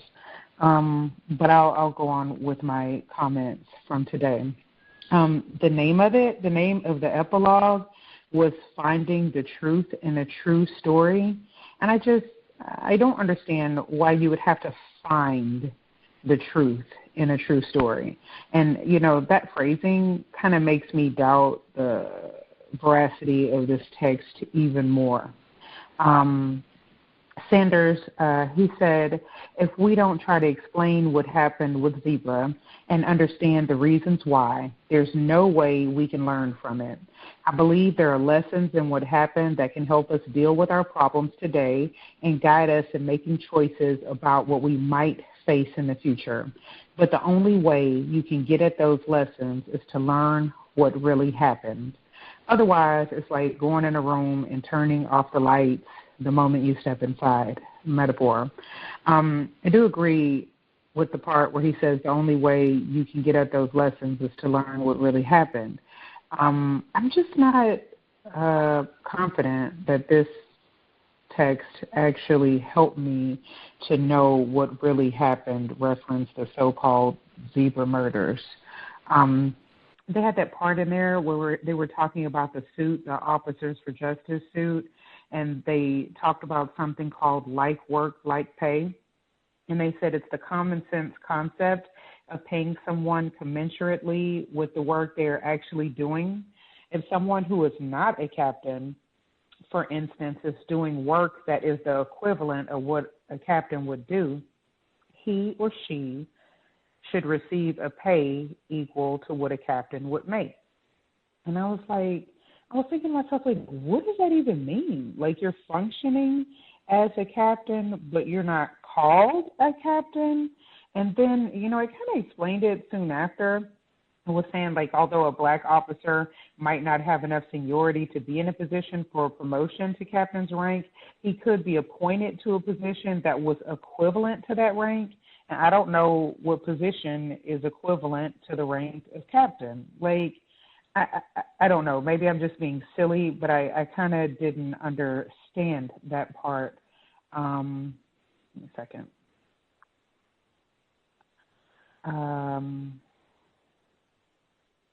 Okay. So the trial, the lawyer for the Officers for Justice thing, it said he managed to turn what began largely as a complaint by African American officers into an all-inclusive case covering race, sex, and sexual orientation, creating a template of diversity for the modern police force. Even so, when the first set of trials came to an end in 1979 and Judge Peckham filed his consent decree, he concluded blacks, Hispanics, and Asians were and continue to be substantially underrepresented. And I thought that was super interesting. This is a case that was brought to court about racism, and it was turned into something, about, they called it race. They didn't say racism, which implies mistreatment, sex and sexual orientation. And this is like 1979. White people have been doing this for a while, just, making something that's about racism, about so many other things, and acting like all these different forms of mistreatment are somehow the same, and they're not. And it confuses people. It confuses non-white people. I don't think it really confuses white people. They understand the deception that's being practiced. They talked about Mr. The informant. I'm having a hard. His middle name was Cornelius Harris. Last name was Harris. One particularly unnerving pretrial twist for the prosecution came when he wrote a letter recanting all the claims he had made about Zebra and mailed it to everyone from President Ford to Minister John Muhammad of Temple number 26. So that seems hugely important to me because he's what the entire case seems to be based on. All the information that this person gave law enforcement. And now he has recanted. He has said, I am lying. And they don't even take it seriously, and he gets to recant the recanting, and they're like, oh, everything's fine. So that's, I think that part, it went by too quickly. He lied about staying outside the door, at the robbery. His palm print was found inside the store. And also, this was the murder of Salim Erekat. Now, I don't know how I missed that name, but all the other names seemed like white names. And I'm going to read it. It said, another discrepancy in Harris's testimony arose regarding the murder of Salim Erekat. And I'm just wondering, is Salim Erekat classified as white? I didn't find a picture. I just did a very cursory Google. But that's an unusual name for a white person in this part of the world. So it might have been a non-white person in there with all the other white people. The motive part, like that part, and I've been listening to the whole book, and it seems really confusing. It seems like they'll call it motiveless or mindless, and then they'll say it has something to do with rage. And it's just, which one is it? What's the motive? Did they even say? And so in the text, it says, as convincing as Harris was when it came to the criminal activities that led to guilty verdicts, his words were far less persuasive, both in retrospect and to many at the time, including Earl Sanders and others, when it came to the motives for the crimes and the underlying cause that he claimed set in motion all the violence.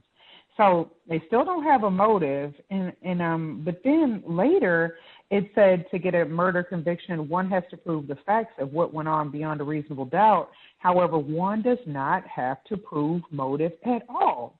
All that is needed when it comes to demonstrating motive is that the possibility of one be established. The possibility of a motive, that is so nebulous and vague. So they're basically saying motive doesn't have to be established at all, basically. And I think that's, surprising.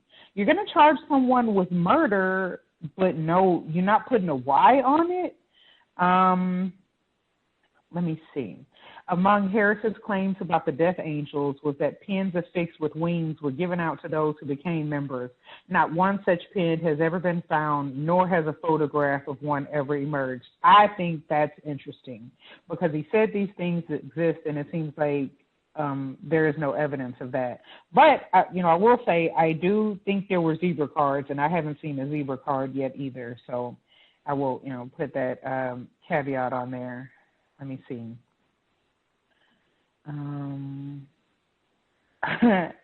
Earl Sanders at the end, he said when people talk about zebra, it's usually as a serial killing. That may be technically true, but the most accurate description of what zebra was is terrorism, plain and simple.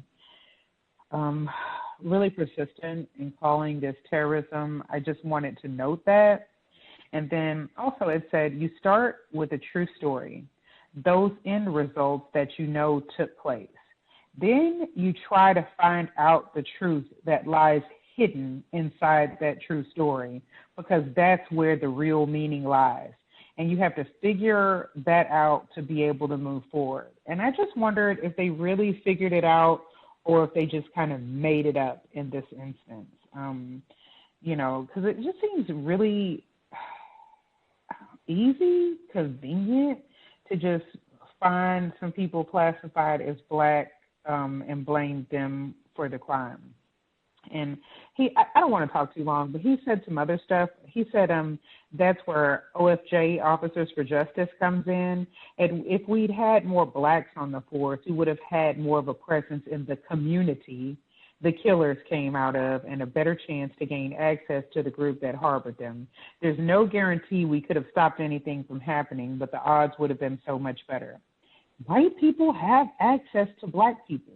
I mean, masters have access to their slaves at all times, or they wouldn't be slaves. That's what this is. And, some of these things he says, they don't make sense to me. And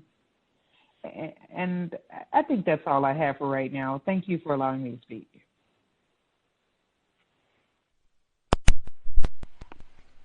I thought they did such a tremendous job. Brother Anthony Harris, affectionately known as Cornelius, he's a snitch. They got snitches and snitches and snitches. Why, the problem can't be access to niggers if you got all these snitches. I mean, what's the difference? You put some officers there or you got snitches. Either way, you know what's going on. And they said and remember, he said they had the latest audio surveillance equipment.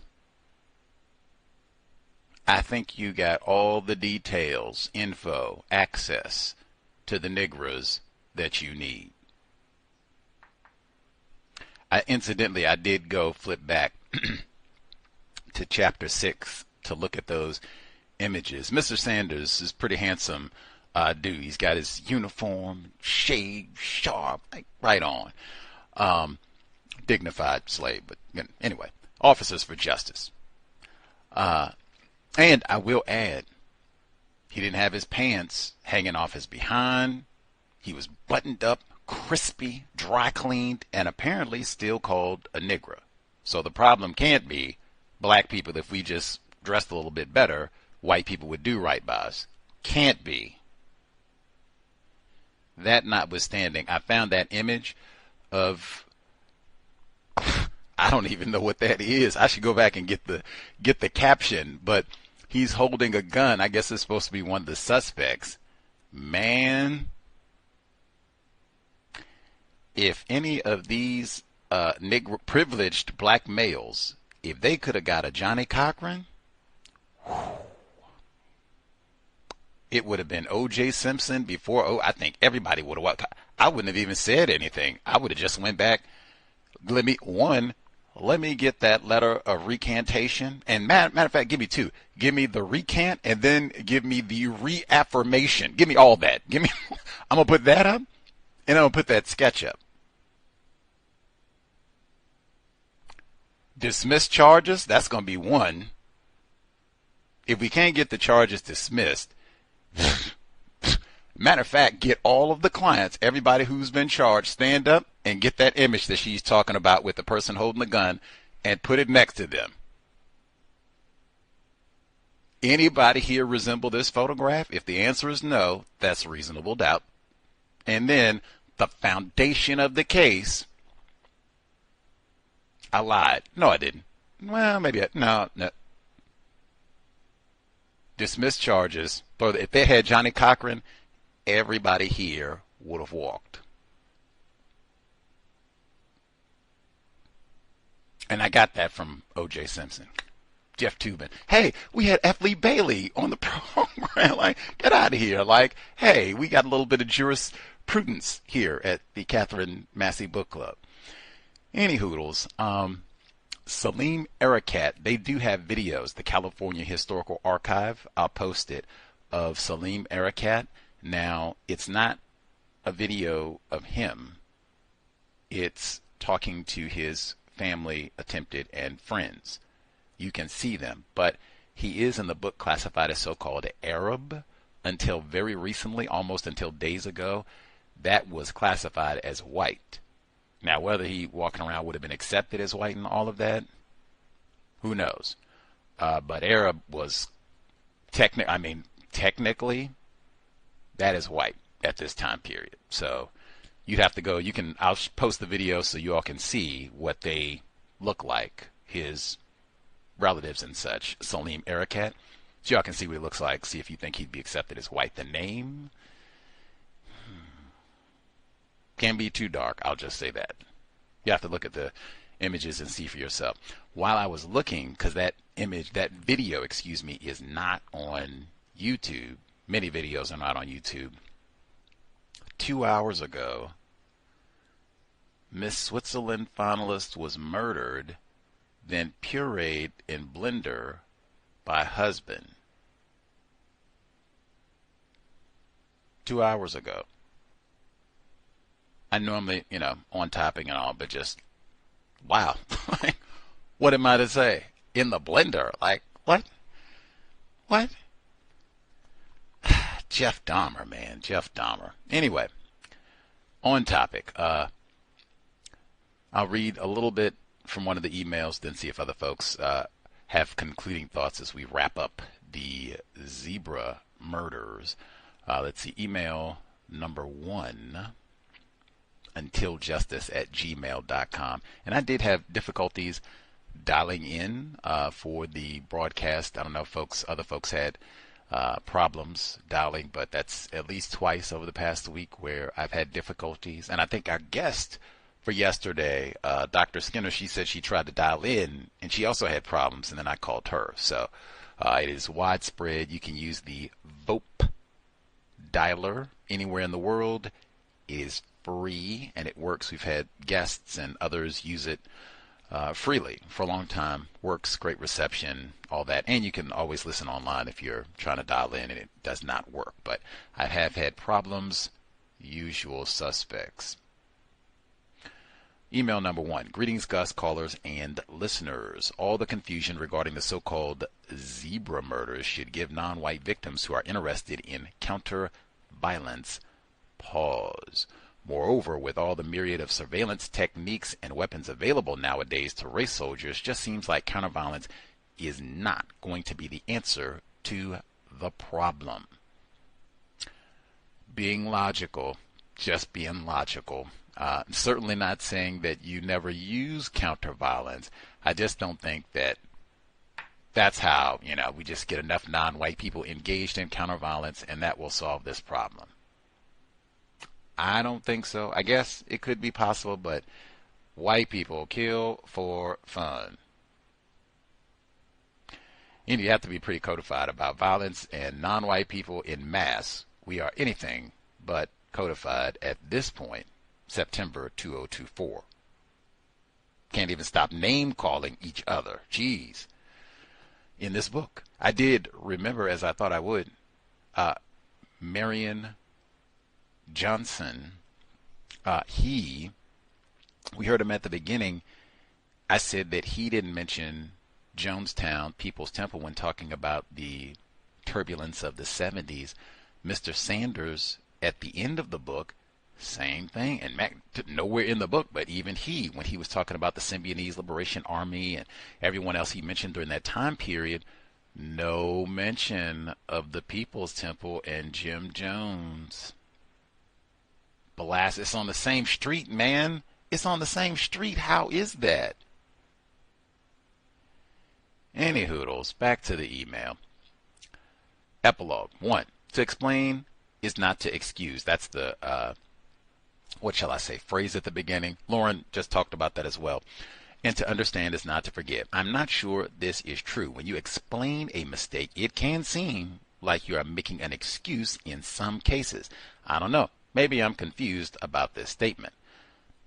I think it's certainly for Mr. Sanders, if this is him saying this, I can see where he wants to detail what happened, these events, the so-called zebra murders, put them in context in terms of other events that were happening during the same time period. And it seems like if this is accurate to him, he took this very personal as a victim of racism, that, oh my goodness, you've got black people committing violence against white people. And I think we have been, Dr. Kanban says that our self-preservation button, he does talk about that too, but he also talks about for black people, when they accurately begin to see, oh, wait a minute. Oh, that is it. I got it correct.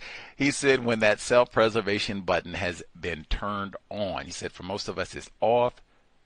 When it gets turned on and you begin to accurately see what does it mean to be white and respond accordingly. And in some instances that might mean I decide it's going to be counter-violence.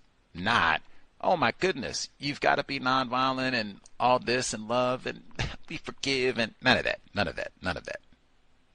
Get this problem solved. That he seems, Mr. Sanders I'm talking about with this phrasing, he seems, I want to detail, and my role in this, right, I was a part of this, same time, investigated, seems like he wants to explain all that, but he wants to emphasize that in no way am I excusing, am I justifying, am I forgiving even? Because he said, and that's even staggering because, wow, white people kill, they don't kill like a dozen, 50, even he said 80 people. Let's say Allioto was correct. And the zebras, I wish there was, do zebras like shriek or cackle? I've never heard a zebra, do anything. I wish I had a zebra sound effect. Whatever they do. Anyway, let's say it's 80, right, that they did kill. The record shows racist white people have easily killed more than 80 people. Easy. They've killed more than 80 zebras on safari, I'm going to say. But we forgive. We forget. They had just killed Dr. King, indicting the government too, COINTELPRO, because that was live at this time being reported. So we forgive.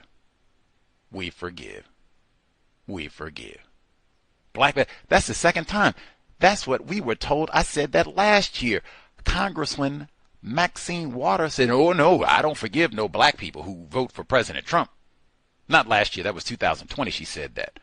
I don't forgive no black people. You vote for President Trump. That's unforgivable. Black people like, oh, man, if you vote for the wrong person, no, I don't forgive. You get mad about racism and decide even if that's what happened. I don't believe that's what happened, but whatever. You get mad about racism and decide counter-violence. I'm going to terminate racists. People that I think are race soldiers. Even then, that's unforgivable. Same thing. We had Dick Gregory on the program second time around. He went down to Texas to protest against those white boys, race soldiers who killed James Byrd Jr. Matthew Shepard. killed James Byrd Jr. and then urinated on him. Protested so that they would not get the death penalty. When we talked about this, John Brown was brought up. Suspected racist John Brown, terrorist John Brown, bleeding Kansas, right? What do you call that? Hacking up people. Same thing. Juanita Haig and all that. Keita Haig, hacking up people. He did the same thing, bleeding Kansas. Terrorist. Now, when I said John Brown did the same thing as Nat Turner, whoa, we went totally, as they say, off the rails. What you talking about and you don't know?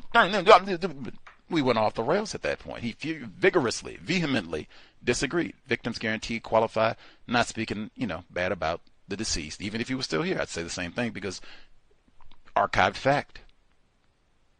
But man, if you are classified as black, you cannot, under any circumstances, you are not justified to kill a person who is classified as white. In fact, you have a greater likelihood of getting the death penalty. And these folks probably would have been killed. I told you they did. They talked about this is all a part of a police state. 4 years from when these folks were arrested, 1974, within 4 years, the death penalty was back in California. Tukey Williams. If they had had the death penalty, all 4 of these folks would have been dead. Larry Green wouldn't even be here to say he's innocent. Anywho, lots of verbiage. That's my interpretation of why that's how the epilogue starts, because that seems so important, because he's repeated this so many times about even the fact that these black people are angry. I think Lauren pointed that out as well. Sometimes it's motiveless and mindless. Then other times it's rage. We're going to get whitey. That seemed to bother him too. That you can be angry about racism, but you've got to forgive white people and work to replace white supremacy with justice. Generally nonviolent. They did have some fisticuffs here, but generally nonviolently and certainly not killing white people. Like, you can be upset, but there's a certain way that is supposed to be channeled to deal with this problem. If you don't channel it in these outlined ways, then, oh man, unforgivable blackness. It doesn't seem like there's much that white people can do where they cannot be forgiven. Like, I'll get more to that as we proceed. Now, number 2, email. The fabric that made them, the weaving together of race and rage that can either turn into a positive struggle, another nonsensical metaphor. 3, SFPD used the promotions of whites to create a civil service logjam intended to bar the way for minorities for years, dedicated to creative and inventive methods to maintain the system of white supremacy. We heard so much about that. And funding, they said white people from all over the country, maybe the world, submitted funds to counter the lawsuit and work against this, and getting black officers, which allowed them to battle this lawsuit off for years. And then they'll turn around and say, hey, we're ignorant. And this is the 70s, so I mean, a lot of these white people would probably still be here. They got good benefits and all that, been living in California, getting organic produce and all that, going to Whole Foods for years. Whole Foods came into existence this time, so they've been eating good stuff for a long time. Watching the 49ers, all that, Renthal James, all that good stuff. Dedicated. 4. Robert Gunada, I don't know, G-N-A-I-Z-D-A, Gunada, I think it was, civil rights attorney, managed to turn what began largely as a complaint by African-American officers into an all-inclusive case covering race, sex, sexual orientation, creating a template of diversity for the modern police force. And black males wind up, as always, at the end of the line. Back of the bus, bottom of the boat for the privileged black male. And I think Lauren pointed out as well that white people have skillfully done that conflation for decades. This started off about racism, and now we switched to hooking up LGBTQ and white women and white men in wheelchairs and geriatric white people. Like, wait a minute, I thought we were trying to stop the Negroes from being get up. We got gay white women, dude. Like, man, diversity, like, oh my God, what? Let's see. 5. When the OFJ lawsuit was decided in 79, it became what could be called the Brown v. Board of Education for policing. Brown v. Board of Education is thought of as a failure by some. It should be a failure by all, since we are more so-called segregated now, over 60 years later. I mean, Jesus Christ, all deliberate speed. How long did they need? How many centuries? It should be a failure by all, just by the evidence. Lost my place. Schools are more segregated today, and put that in quotes. 6, Harris's description, and I'll even pause for that one. There are many sections in the epilogue that scream to me a white person wrote this. Mr. Sanders did not write this. This is one. A white person would write this. This is something. You do have non-white people who are confused and have been trained, conditioned to take on viewpoints and perspectives of racists and how they think and articulate racism, white supremacy. That said, this sounds like exactly how I would expect a white person to frame racism. That this is the, to use that metaphor, this is the Brown v. Board of Education. With most individuals, just the basics, all deliberate speed. Like, oh man, are they going to close down schools and everything else? So much about that massive resistance and everything else. Like, nothing about that would be like a beacon of, oh yeah, this was our shining moment where we triumphed over racism. Like, not so fast. Not so fast. Failure. Like I said, 74. Now we get to 2015. Nignugs. Oh God, black males. Ugh. Lieutenant Yolanda Williams. Ugh. B word. Ugh. Let's see. 6. Harris's description of the group he called the Death Angels, secret clique within the Nation of Islam, the Pins. When I first read about the Death Angels, it seemed very similar to the phrase Angel of Death, which was the nickname for Dr. Joseph Mengele, the physician torturer of the concentration camps. The whole story seems to be so preposterous, like it did not originate from Harris, or maybe he just made it up, because it sounds like something suspected racists would like to hear. A bunch of black zombie bounty hunters. That is a great point, especially because they brought up in the text that we read today, it was in the newspaper in January that the police knew there was some sort of secret Negro sect that was out doing these killings, targeting white people specifically. That's based on what? Based on what? Especially now we get to the end and hear that Anthony Harris, a snitch, so-called, was the foundation for all of this. How did you know this in January? Did Anthony Harris tell you this in January and you just sat on it for another 5 months? How did you know this in January to get this in the San Francisco Chronicle? Come on, man. Come on. Come on. Let's see.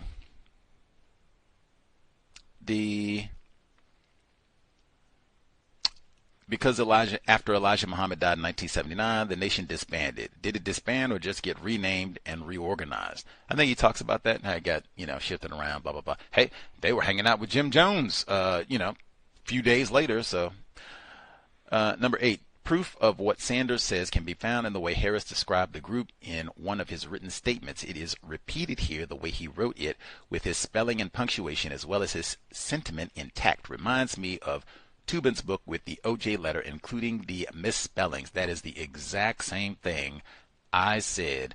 Lauren reminded us of this, I think, 2 times.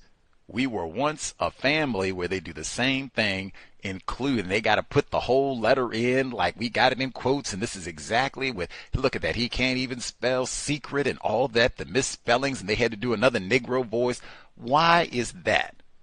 And I'm trying to think now, when have we got that for a white person? They do have illiterate white people in the world. When have we, and particularly all the fentanyl and drug addict white people that we got now, and children of all of these addict junkie whites all over the world? Please. Yes. And we got the Rona now, too. So, I mean, for sure, you got illiterate white people. Why don't we get quotes like that? Oh, I can't think of one. Professor, he wrote the book on Professor J. Russell Hawkins. He wrote the book on racism in South Carolina schools, and it was white parents writing, racist white parents writing in to J. Strom Thurmond and saying, you got to keep these Negro children away from our white girls, and they're rape and ruin and all that, and they were misspelling words like great. That sort of thing. And he included all the misspellings in the book. And I remember asking him about that. And he said, I thought that was important. These are people that are talking about how dumb and stupid black people are and all the rest of it. And you misspelled great. Often. In different ways. Let's see. But they got to include dumb black people. Got to include, like, that's important. In this book where we don't go into all the details of the trial and all. Matter of fact, I think Lauren said last week when the police are going out burning down Negro property in the hopes of motivating them to commit crimes. Moving on. We give that short shrift, but wait a minute. We got to give the whole typed out illiterate letter by Mr. Harris. Really? With all the misspellings, really? Let's see. 9. The most accurate description of what zebra was is terrorism, plain and simple. So what do you call the indiscriminate rounding up of black males by SFPD, or what was done to Lynn Swan? I can't live. Forget Lynn Swan. Potential. I have seen Lynn Swan so many times since we have been reading this book. Like, it has been stunning. Like, accidentally, like, he is just, but now he is in the Hall of Fame, so I mean, you do get to do commercials and all that sort of thing, be in a few movies, and it has been bonkers how many times Lynn Swan has popped up here and there. If I bump into Brother Lynn, do you remember when they draft? Like, Jesus Christ. Lynn Swan could have been killed easily. Say he got mouthy. I don't tolerate no mouthy coon, and you might be zebras, all 4 of you. And you for sure got the Negro gate, so yeah. We miss you. Or not sorry, we don't, we love you, Lynn Swan. Bump into you soon. Let's see. But that, I think Lauren talked about that too, because that is important. We've had so many cases, they don't call it, pause. There is a manhunt in Kentucky right now. Day 6. They have closed national trails. Schools in Kentucky have been closed. School year just started. Some school districts were closed. They've been coming on TV every day for almost a week. Lock your doors. Check your cameras. Be aware of strangers. Call us if you see anything suspicious. It's dangerous. Ooh. They've been saying that for a week. This dude, white man with an AR-15, was taking random shots at people on the interstate. He hit 5 people, vehicles and everything. They didn't even mention it in the presidential debate, much less call this terrorism. Our favorite gun again, AR-15. Made in California during the time period we're talking about. But terror with niggers, with dark people, is always, this is terror. You are killing white people. The unforgivable crime. Let's see. 10. There's another function politicians have, and that's not about instilling confidence or appealing to your base constituency. It's about doing what's right. VGQ, politicians function 2. Maintain the global system of racism, white supremacy. Nixon's piano, Dr. Kenneth O'Reilly, he was on the program. That's the thesis of his book, and he's talking about all of the U.S. presidents up to the time that book was published. 11. The subway bombings in London in July 2005, where Scotland Yard's shoot-on-sight policy nearly made the situation spin out of control. 52 UK residents were killed. Apart from the 4 Islamist terrorists who planted the bombs, sniper units were following as many as a dozen al-Qaeda terrorists, in quotes, and had orders to shoot to kill if they looked as if they were planting a bomb and refused to surrender. I'm not sure, but the shoot to kill order in London does not seem indiscriminate and may not be an accurate comparison to the zebra card, since these were suspects under surveillance in London. I would agree. Because it was so indiscriminate in, like they said, can I say it one more time? Can I get it one more time? 8 to 80 blind, crippled, or crazy. Privileged, but he said, unless you were the Lakers center. And I said, Kareem Abdul-Jabbar, zebra. You and Larry Green, homies, zebra. It was indiscriminate. That is not indiscriminate. If you've been looking at these people and already thinking for whatever reason that they might be scrabbling, say it was just whatever. Any black male, police officer, anybody. Like, grab him. I'm in middle school, grab him. Got that Negro gait. I agree. That's a great point. 12. Our piece of the pie. It's a lot of metaphors. Our piece of the pie. Feel included. It's about jobs, legacy of slavery, Jim Crow, roadmap building.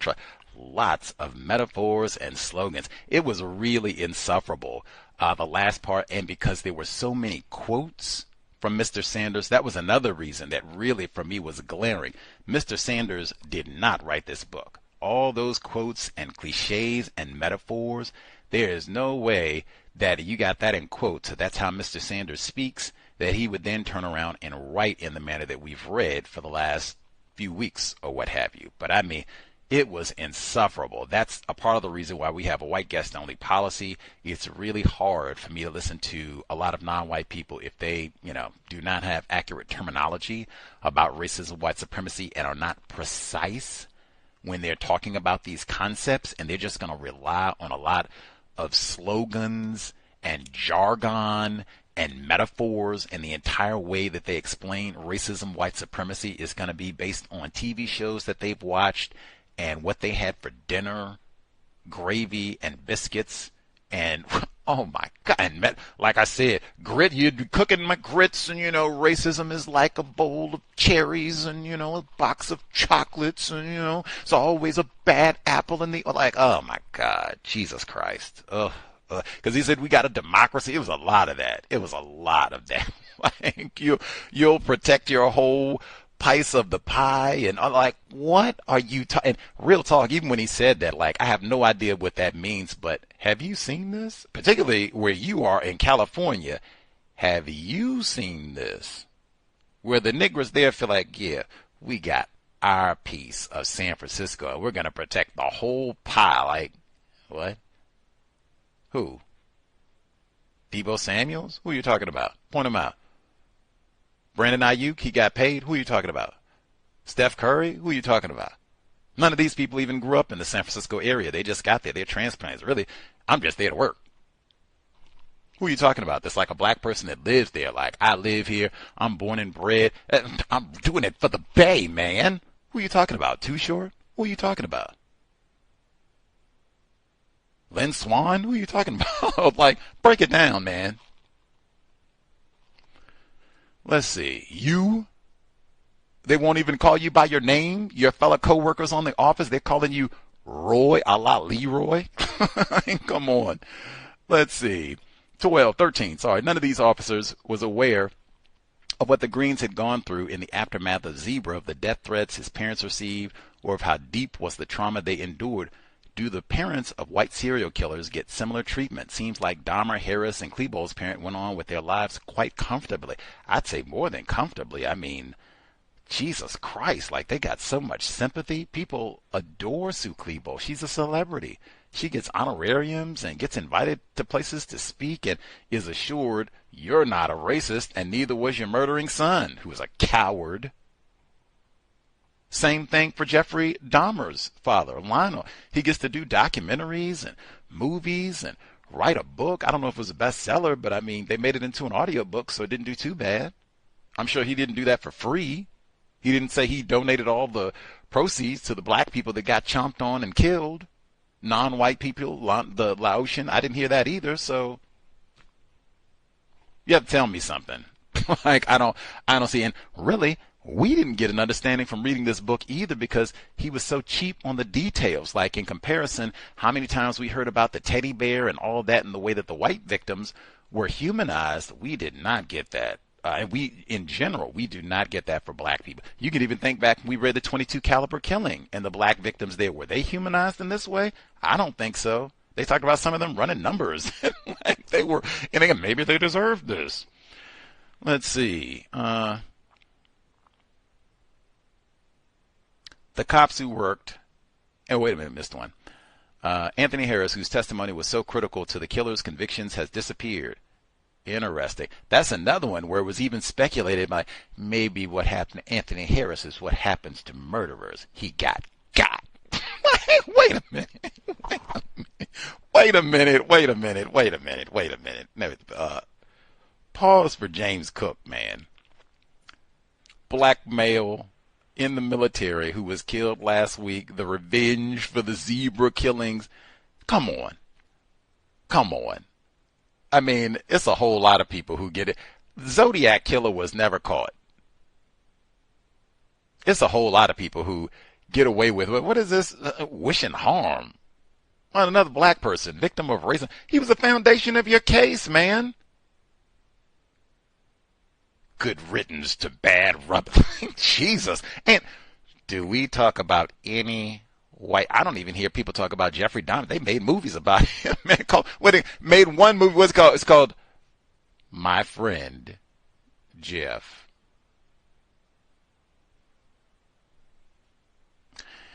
That's another coward raping and killing children.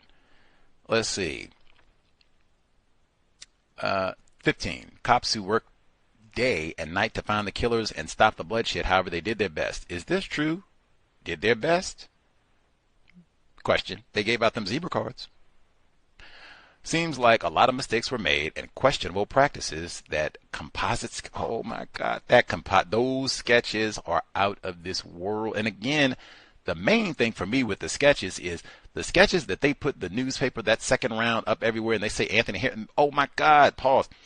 When they said Anthony Harris, I saw those sketches. I said, oh, that's me. Today, when I heard that, it was, wait a minute.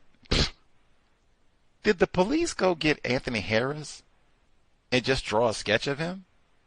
This is your snitch. Did you, or even, were you all just thinking, we're going to draw a picture of Anthony Harris?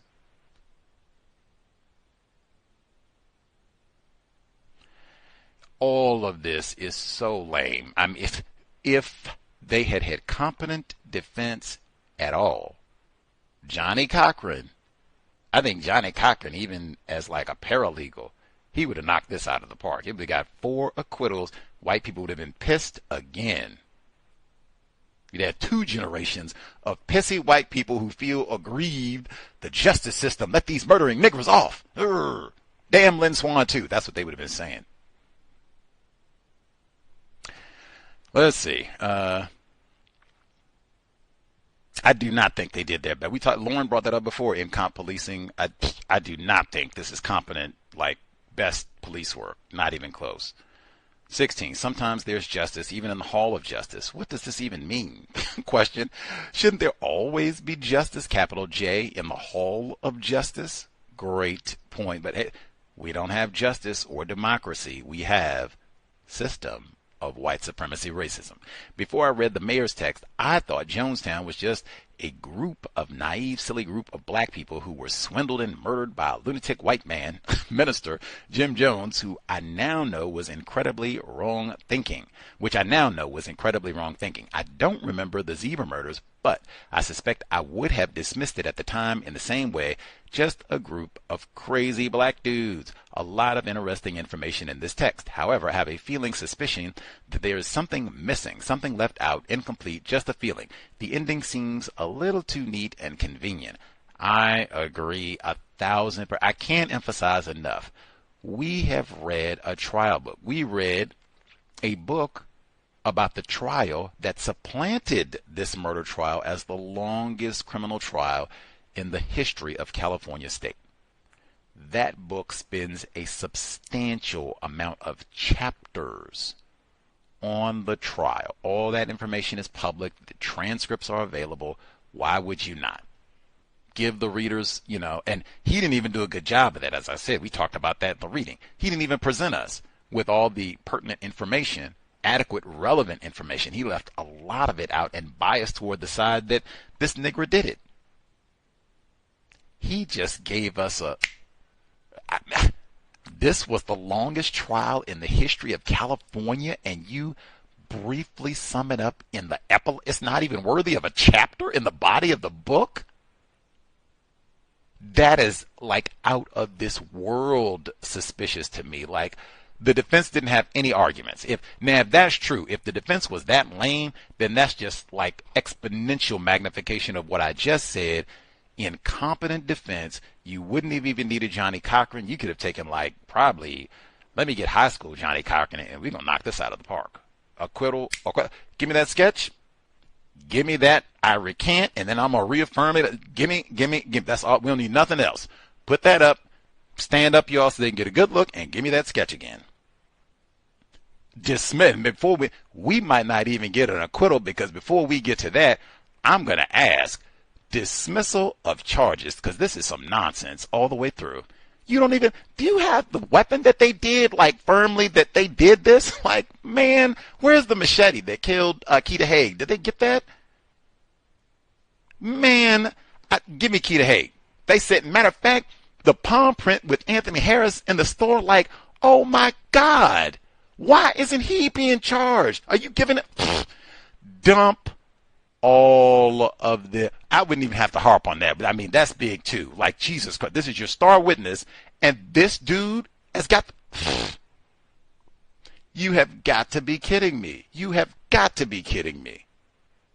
In fact, that was in the audio. The defense attorney said that at the beginning that I played. He said, man, more evidence came out in the trial about the guilt of Anthony Harris than it did any of the defendants. Facts based on what we heard in the book today, for sure. Not to mention, I recant, I did it. Well, maybe, no, I didn't. No. Well, I'm a reaffirm. What? I didn't even know you could do that in a trial. Aren't you wasting time? I see why this is the longest trial in history. This is the same dude. You're jumping out of police custody. I'm here. I'm gone. Yeah. I just skipped down. What? This is the fact. Come on. I do want to add, they do have other books on the zebra murders. This is not the only text. I said Howard Clark also has, Clark Howard, Zebra, in the subtitle, the true account of the 179 days. Wait for it. 179 days of terror in San Francisco. Mandated terror. And they got zebra print cover for the book. I said, I wish I had. I don't know. I have to find what sound do zebras make? Do they neigh or do they talk? They sound like me. What? I wish I had a zebra, whatever, because I would have played it right there. Zebra. Anyway, that's Clark Howard's book. You can check that out. More details to a degree. Have to see if it has more details about the trial. That's what I'm curious to see. Does it have more details about the trial and what information came out there? This book is substantially older. This book was published in the 70s. So, yeah. Let's see. Did I get all the email? Oh, yes. Too neat, convenient. Read all that. Much obliged. Let's see. I'm going to make sure I don't miss any of my notes, and then make sure we didn't miss any callers before we conclude. Let's see.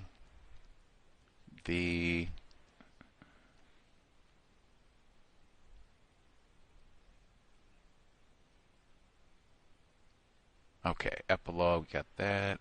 I think that's so important when because sometimes people will use the term story to mean a lie.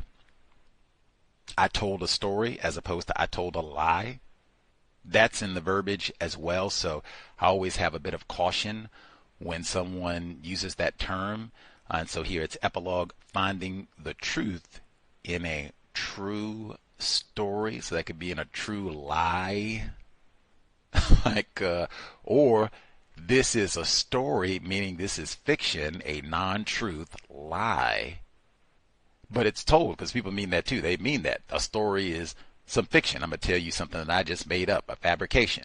And this is a true story. I tell it all the time, so this is a true narrative that I'm like, racists and their deceptive language, they kill you. But that does stand out to me at all times, like, maybe this hasn't quite been true.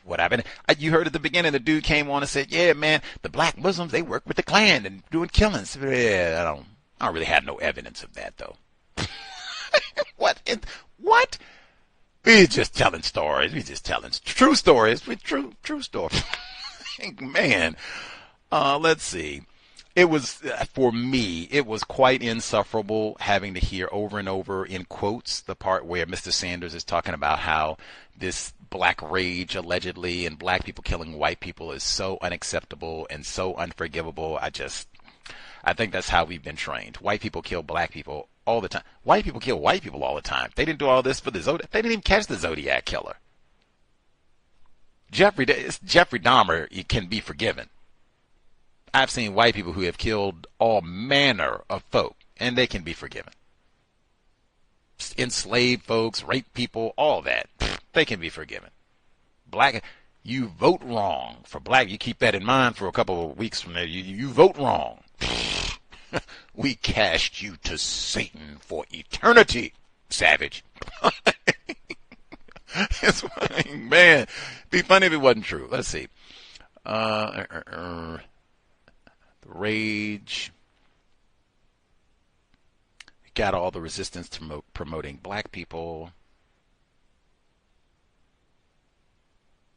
Got the conflation. The lawsuit started off to help black people, and then they switched to something else.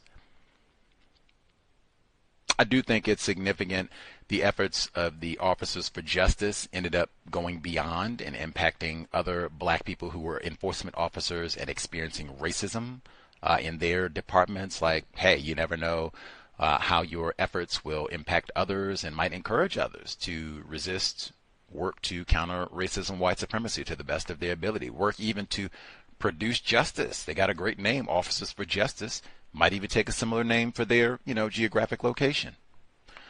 Let's see.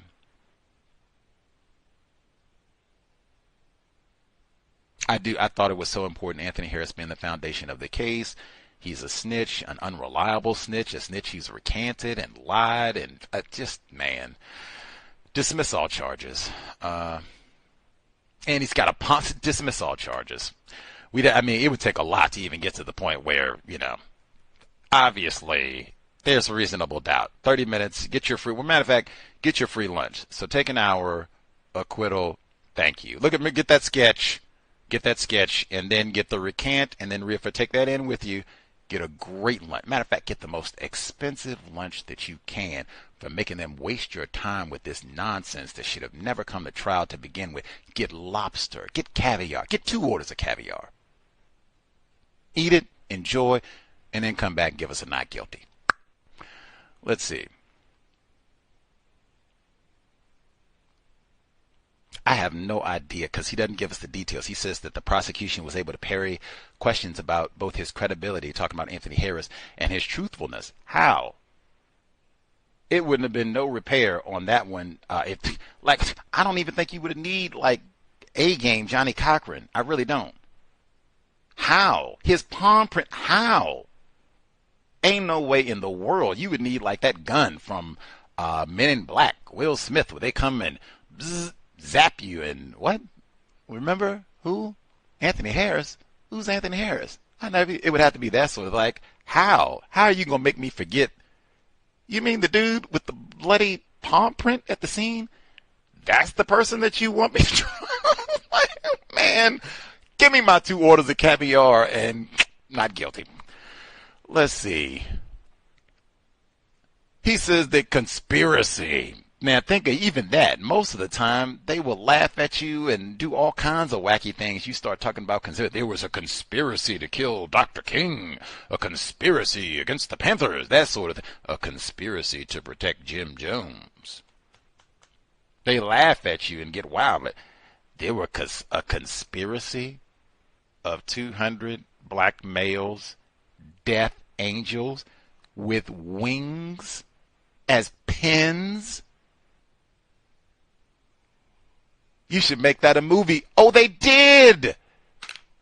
Hell out of here. Let's see. And again, the movie they made, the killer is a white man in blackface. Could look close to that sketch that Lauren pointed out. Like, have you seen this? This is, what? Let's see. The zebra conspirators were revolutionaries. I don't even know what that means. They use that. That's what I say. They'll call Gus. They say Gus is this old radical, militant nigger. They just use all that to discredit you. Generally, it's you're a nigger. Same type of thing. Now they just say, oh, you're Black Lives Matter. Get out of here. Just shut up, nigger. Shut up. Let's see.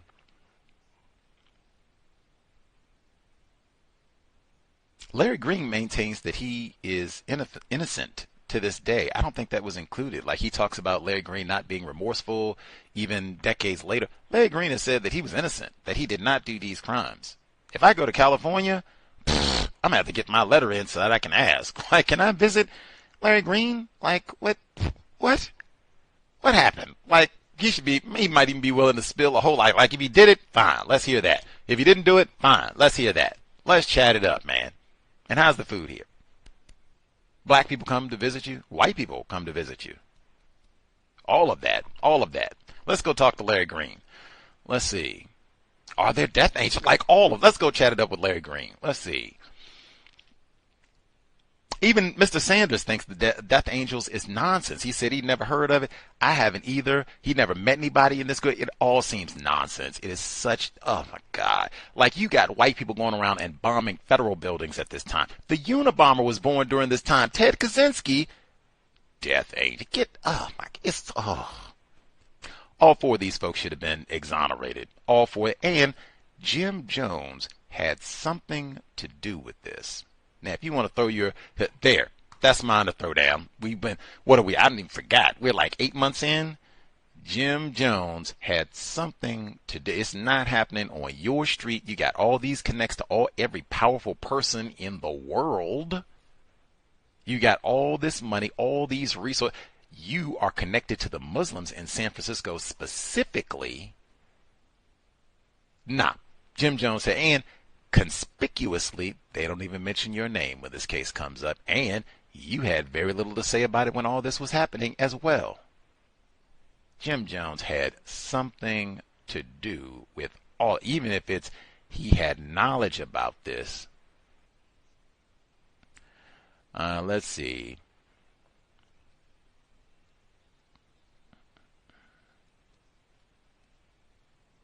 Mayor Allioto thought the SLA and the zebra murders were connected. I do too.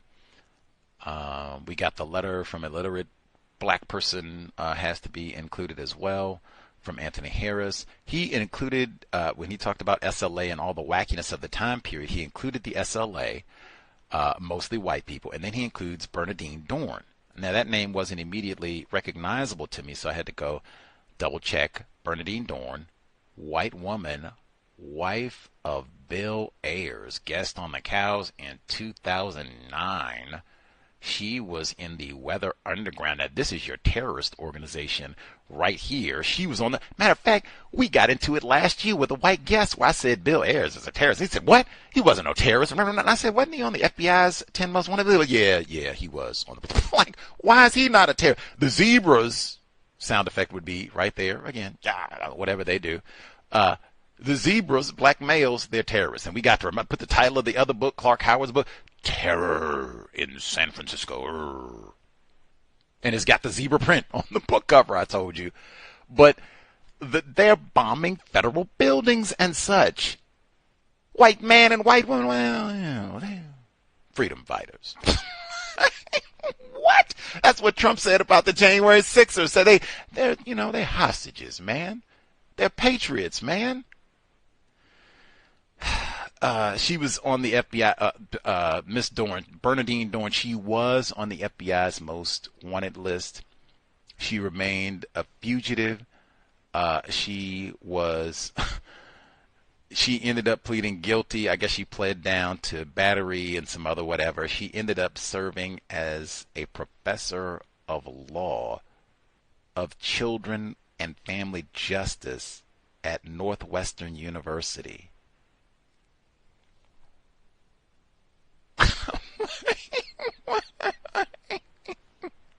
I'm cracking. It would be funny if, like,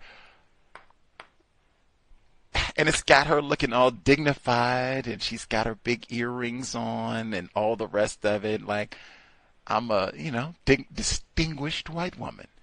Aren't you a hoodlum and a terror? I'm a distinguished white woman. It's on my business cards. I got to read that. She was a professor of law at the Children and Family Justice Center. I can't even get up. Man. But I mean, that's what I mean. Like, are you serious? These white people can go out and do anything. Hey, you can be forgiven. And I mean, oh man, you can be forgiven. Which black people got to go and get a law degree and then got to go to like a community college or something? Northwestern. Bill Ayers, he was at the University of Illinois. Like, man. They wouldn't even let me be a janitor at Northwestern. Let's see.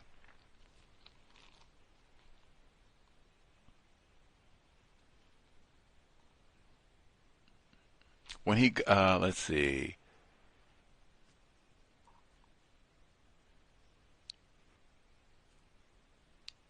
Oh, he mentions the shooting of George Session by the FBI agent, again, at the federal building in San Francisco. Again, there was a white person present who was on the committee investigating Watergate at that shooting. He mentions that shooting twice and leaves that out. I just think that is extra. There's so much about this that it boggles the mind. Along with Jonestown, I connect all this. There are days in the paper. You go to get the newspaper, and so your eyes, they go left to right, top to bottom. So you start top left. The top left corner will be Zebra. The story that's directly next to it will be Symbionese Liberation Army, Patty Hearst, connected, as I said. The newspaper would make you think that as well. And then next to that, Congress begins impeachment proceedings against Richard Nixon. And it says historic moment in big print. Now I'm thinking, what? How, and this was about a gag order for the Zebra case, even in San Francisco. They're about to impeach President Nixon, who resigned before that happened. How is it that that is not the first thing that you see is Negro terrorists in the Bay, and then Negro terrorists again, because it's the SLA, which they say is black people, which is mostly white people, but they say it's black people. You got to get two stories about Negro terrorists, and then president might get impeached for his criminal misdeeds, which included, did he have hit lists? Was this a part of COINTELPRO? Was this connected to the King assassination, which Mae Brussel did submit? How much is this connected to? That's third. Some people did say, man, it seems like all this SLA and everything is distract people from, man, what were they doing exactly? What is the nature? Is all this connected to COINTELPRO? You got to read about Patty Hearst first. And the Zebra murders. Sound effect again. Let's see.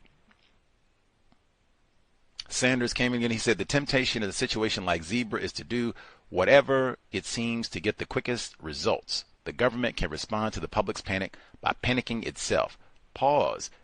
That didn't happen with Zodiac, same time period. There wasn't a panic.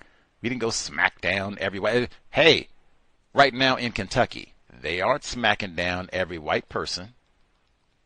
A lot of you probably haven't even heard about the manhunt in Kentucky. That's live time right now. You could be getting text alerts on your phone about that. Might be in your area. Who knows?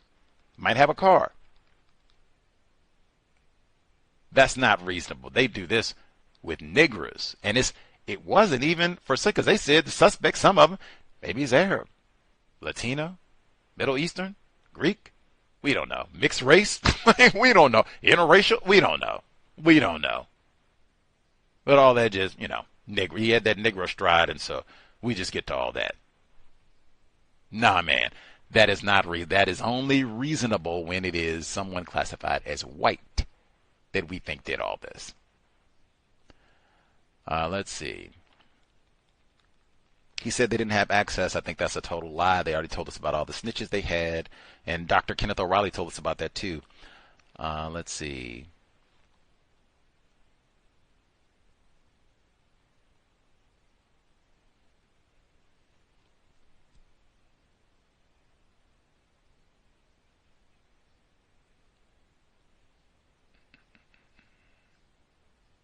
I do think that's an important omission.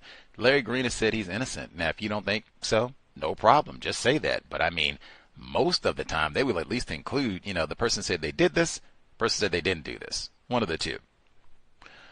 Let's see.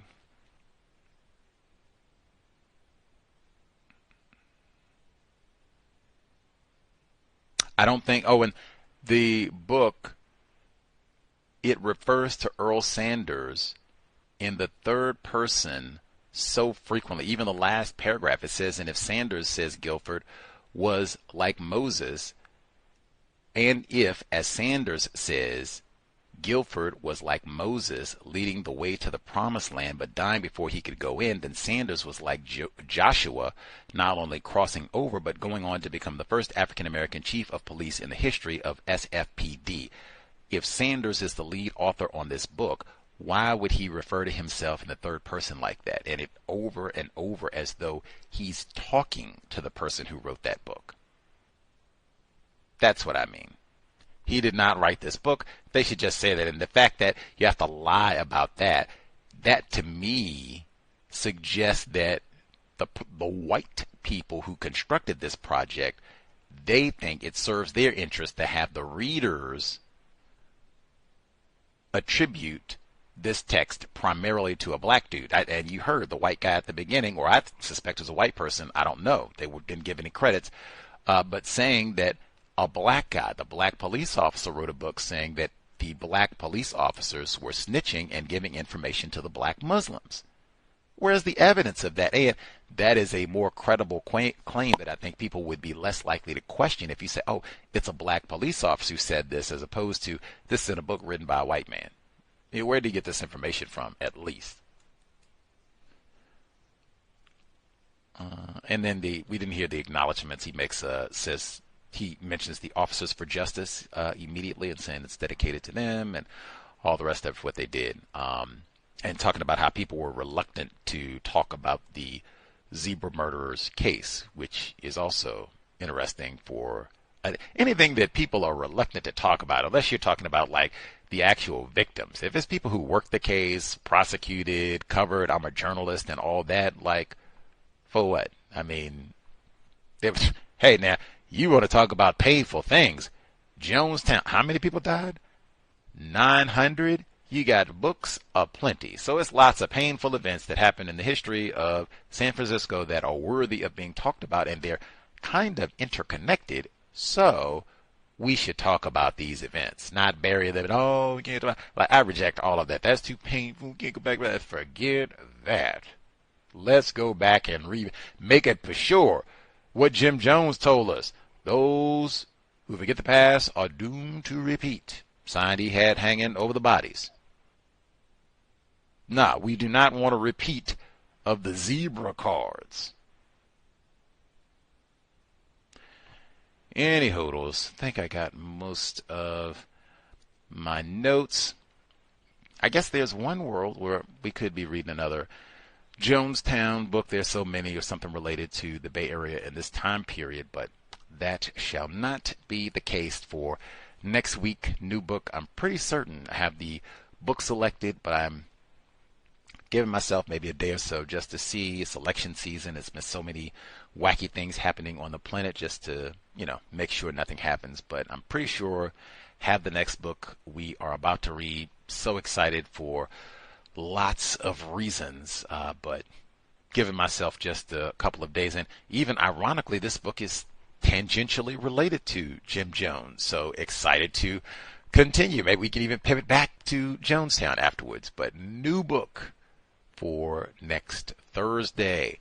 Let's see. Make sure didn't miss anyone comment. Like I said, I couldn't even dial in myself, so struggled and was able to dial in, thankfully. But if anybody has comments, they final thoughts, concluding thought they want to make sure they can share. I think I'm convinced as well from this week's reading, one narrator for this work.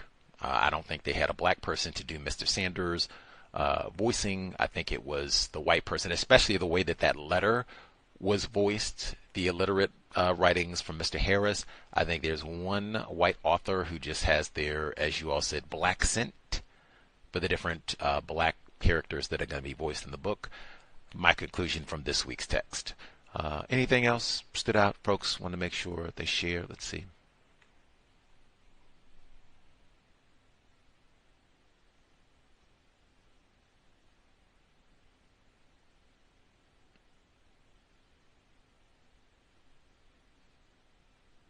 We'll assume folks are satisfied. Again, we'll see what happens with Mr. Pearsall, the white man who was shot playing for the 49ers, mugged and shot. He survived, and I guess he won't be playing football. I wouldn't want to play after I've been shot. Like, let me, get myself on the mend, and then I don't want to go out and be bludgeoned after I've been shot by some hooligan white boy on the streets. And who they said was alleged to have brought a gun to school before the shooting. What in the Columbine? Anyway, we'll be here tomorrow for Neutralizing Workplace Racism, and Saturday, Columbine. Wow. There were so many school incidents. This school just started. School just started. There were so many school incidents this week. I lost count. School just started. Columbine, man. I'm so glad we read that. Katherine Massey Book Club. Reading is so much more important than watching television, and hopefully, being able to go back and some of these events either that happened before we were born, or even like Columbine happened while we were alive, but we weren't paying attention to it, or didn't have an understanding of counter-racism, or just didn't grasp the significance, all of the above maybe. Being able to go back and assess some of these events, get a better understanding, and maybe even be motivated to go and research more, and we can apply this to our concepts, how we understand, think about, talk about white supremacy, racism, might even motivate a field trip. California. Any hoodles, much obliged folks tuning in, hopefully worthy of your Thursday evening. We'll be here in about 24 hours, continue our study of labor and counter-racism. Sobriety would be best. You never know. They might have Operation Zebra again.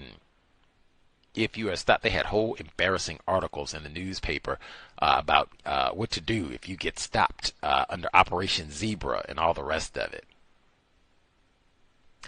If you are stopped, it is always much better you are sober. That way you can think and make great decisions, as opposed to, oh man, I'm under the influence and I can't really, think correctly, and or I might be now, I'm paranoid that, I'm going to get in trouble because I am under the influence. We are not safe. We are under a total system of white terrorism all day long, worldwide, 24/7.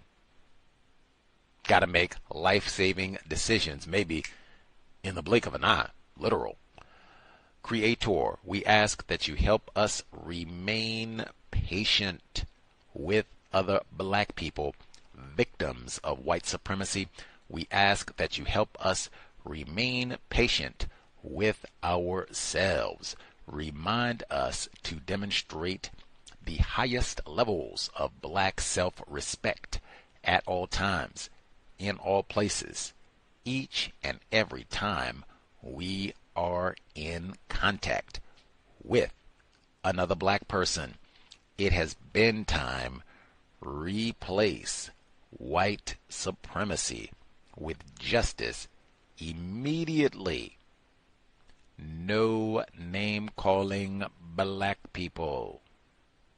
No gossiping. No throwaway offspring. Cal signing out. Thanks all for tuning in. Nigga, you so brainwashed. I'm a victim, brother. Problem.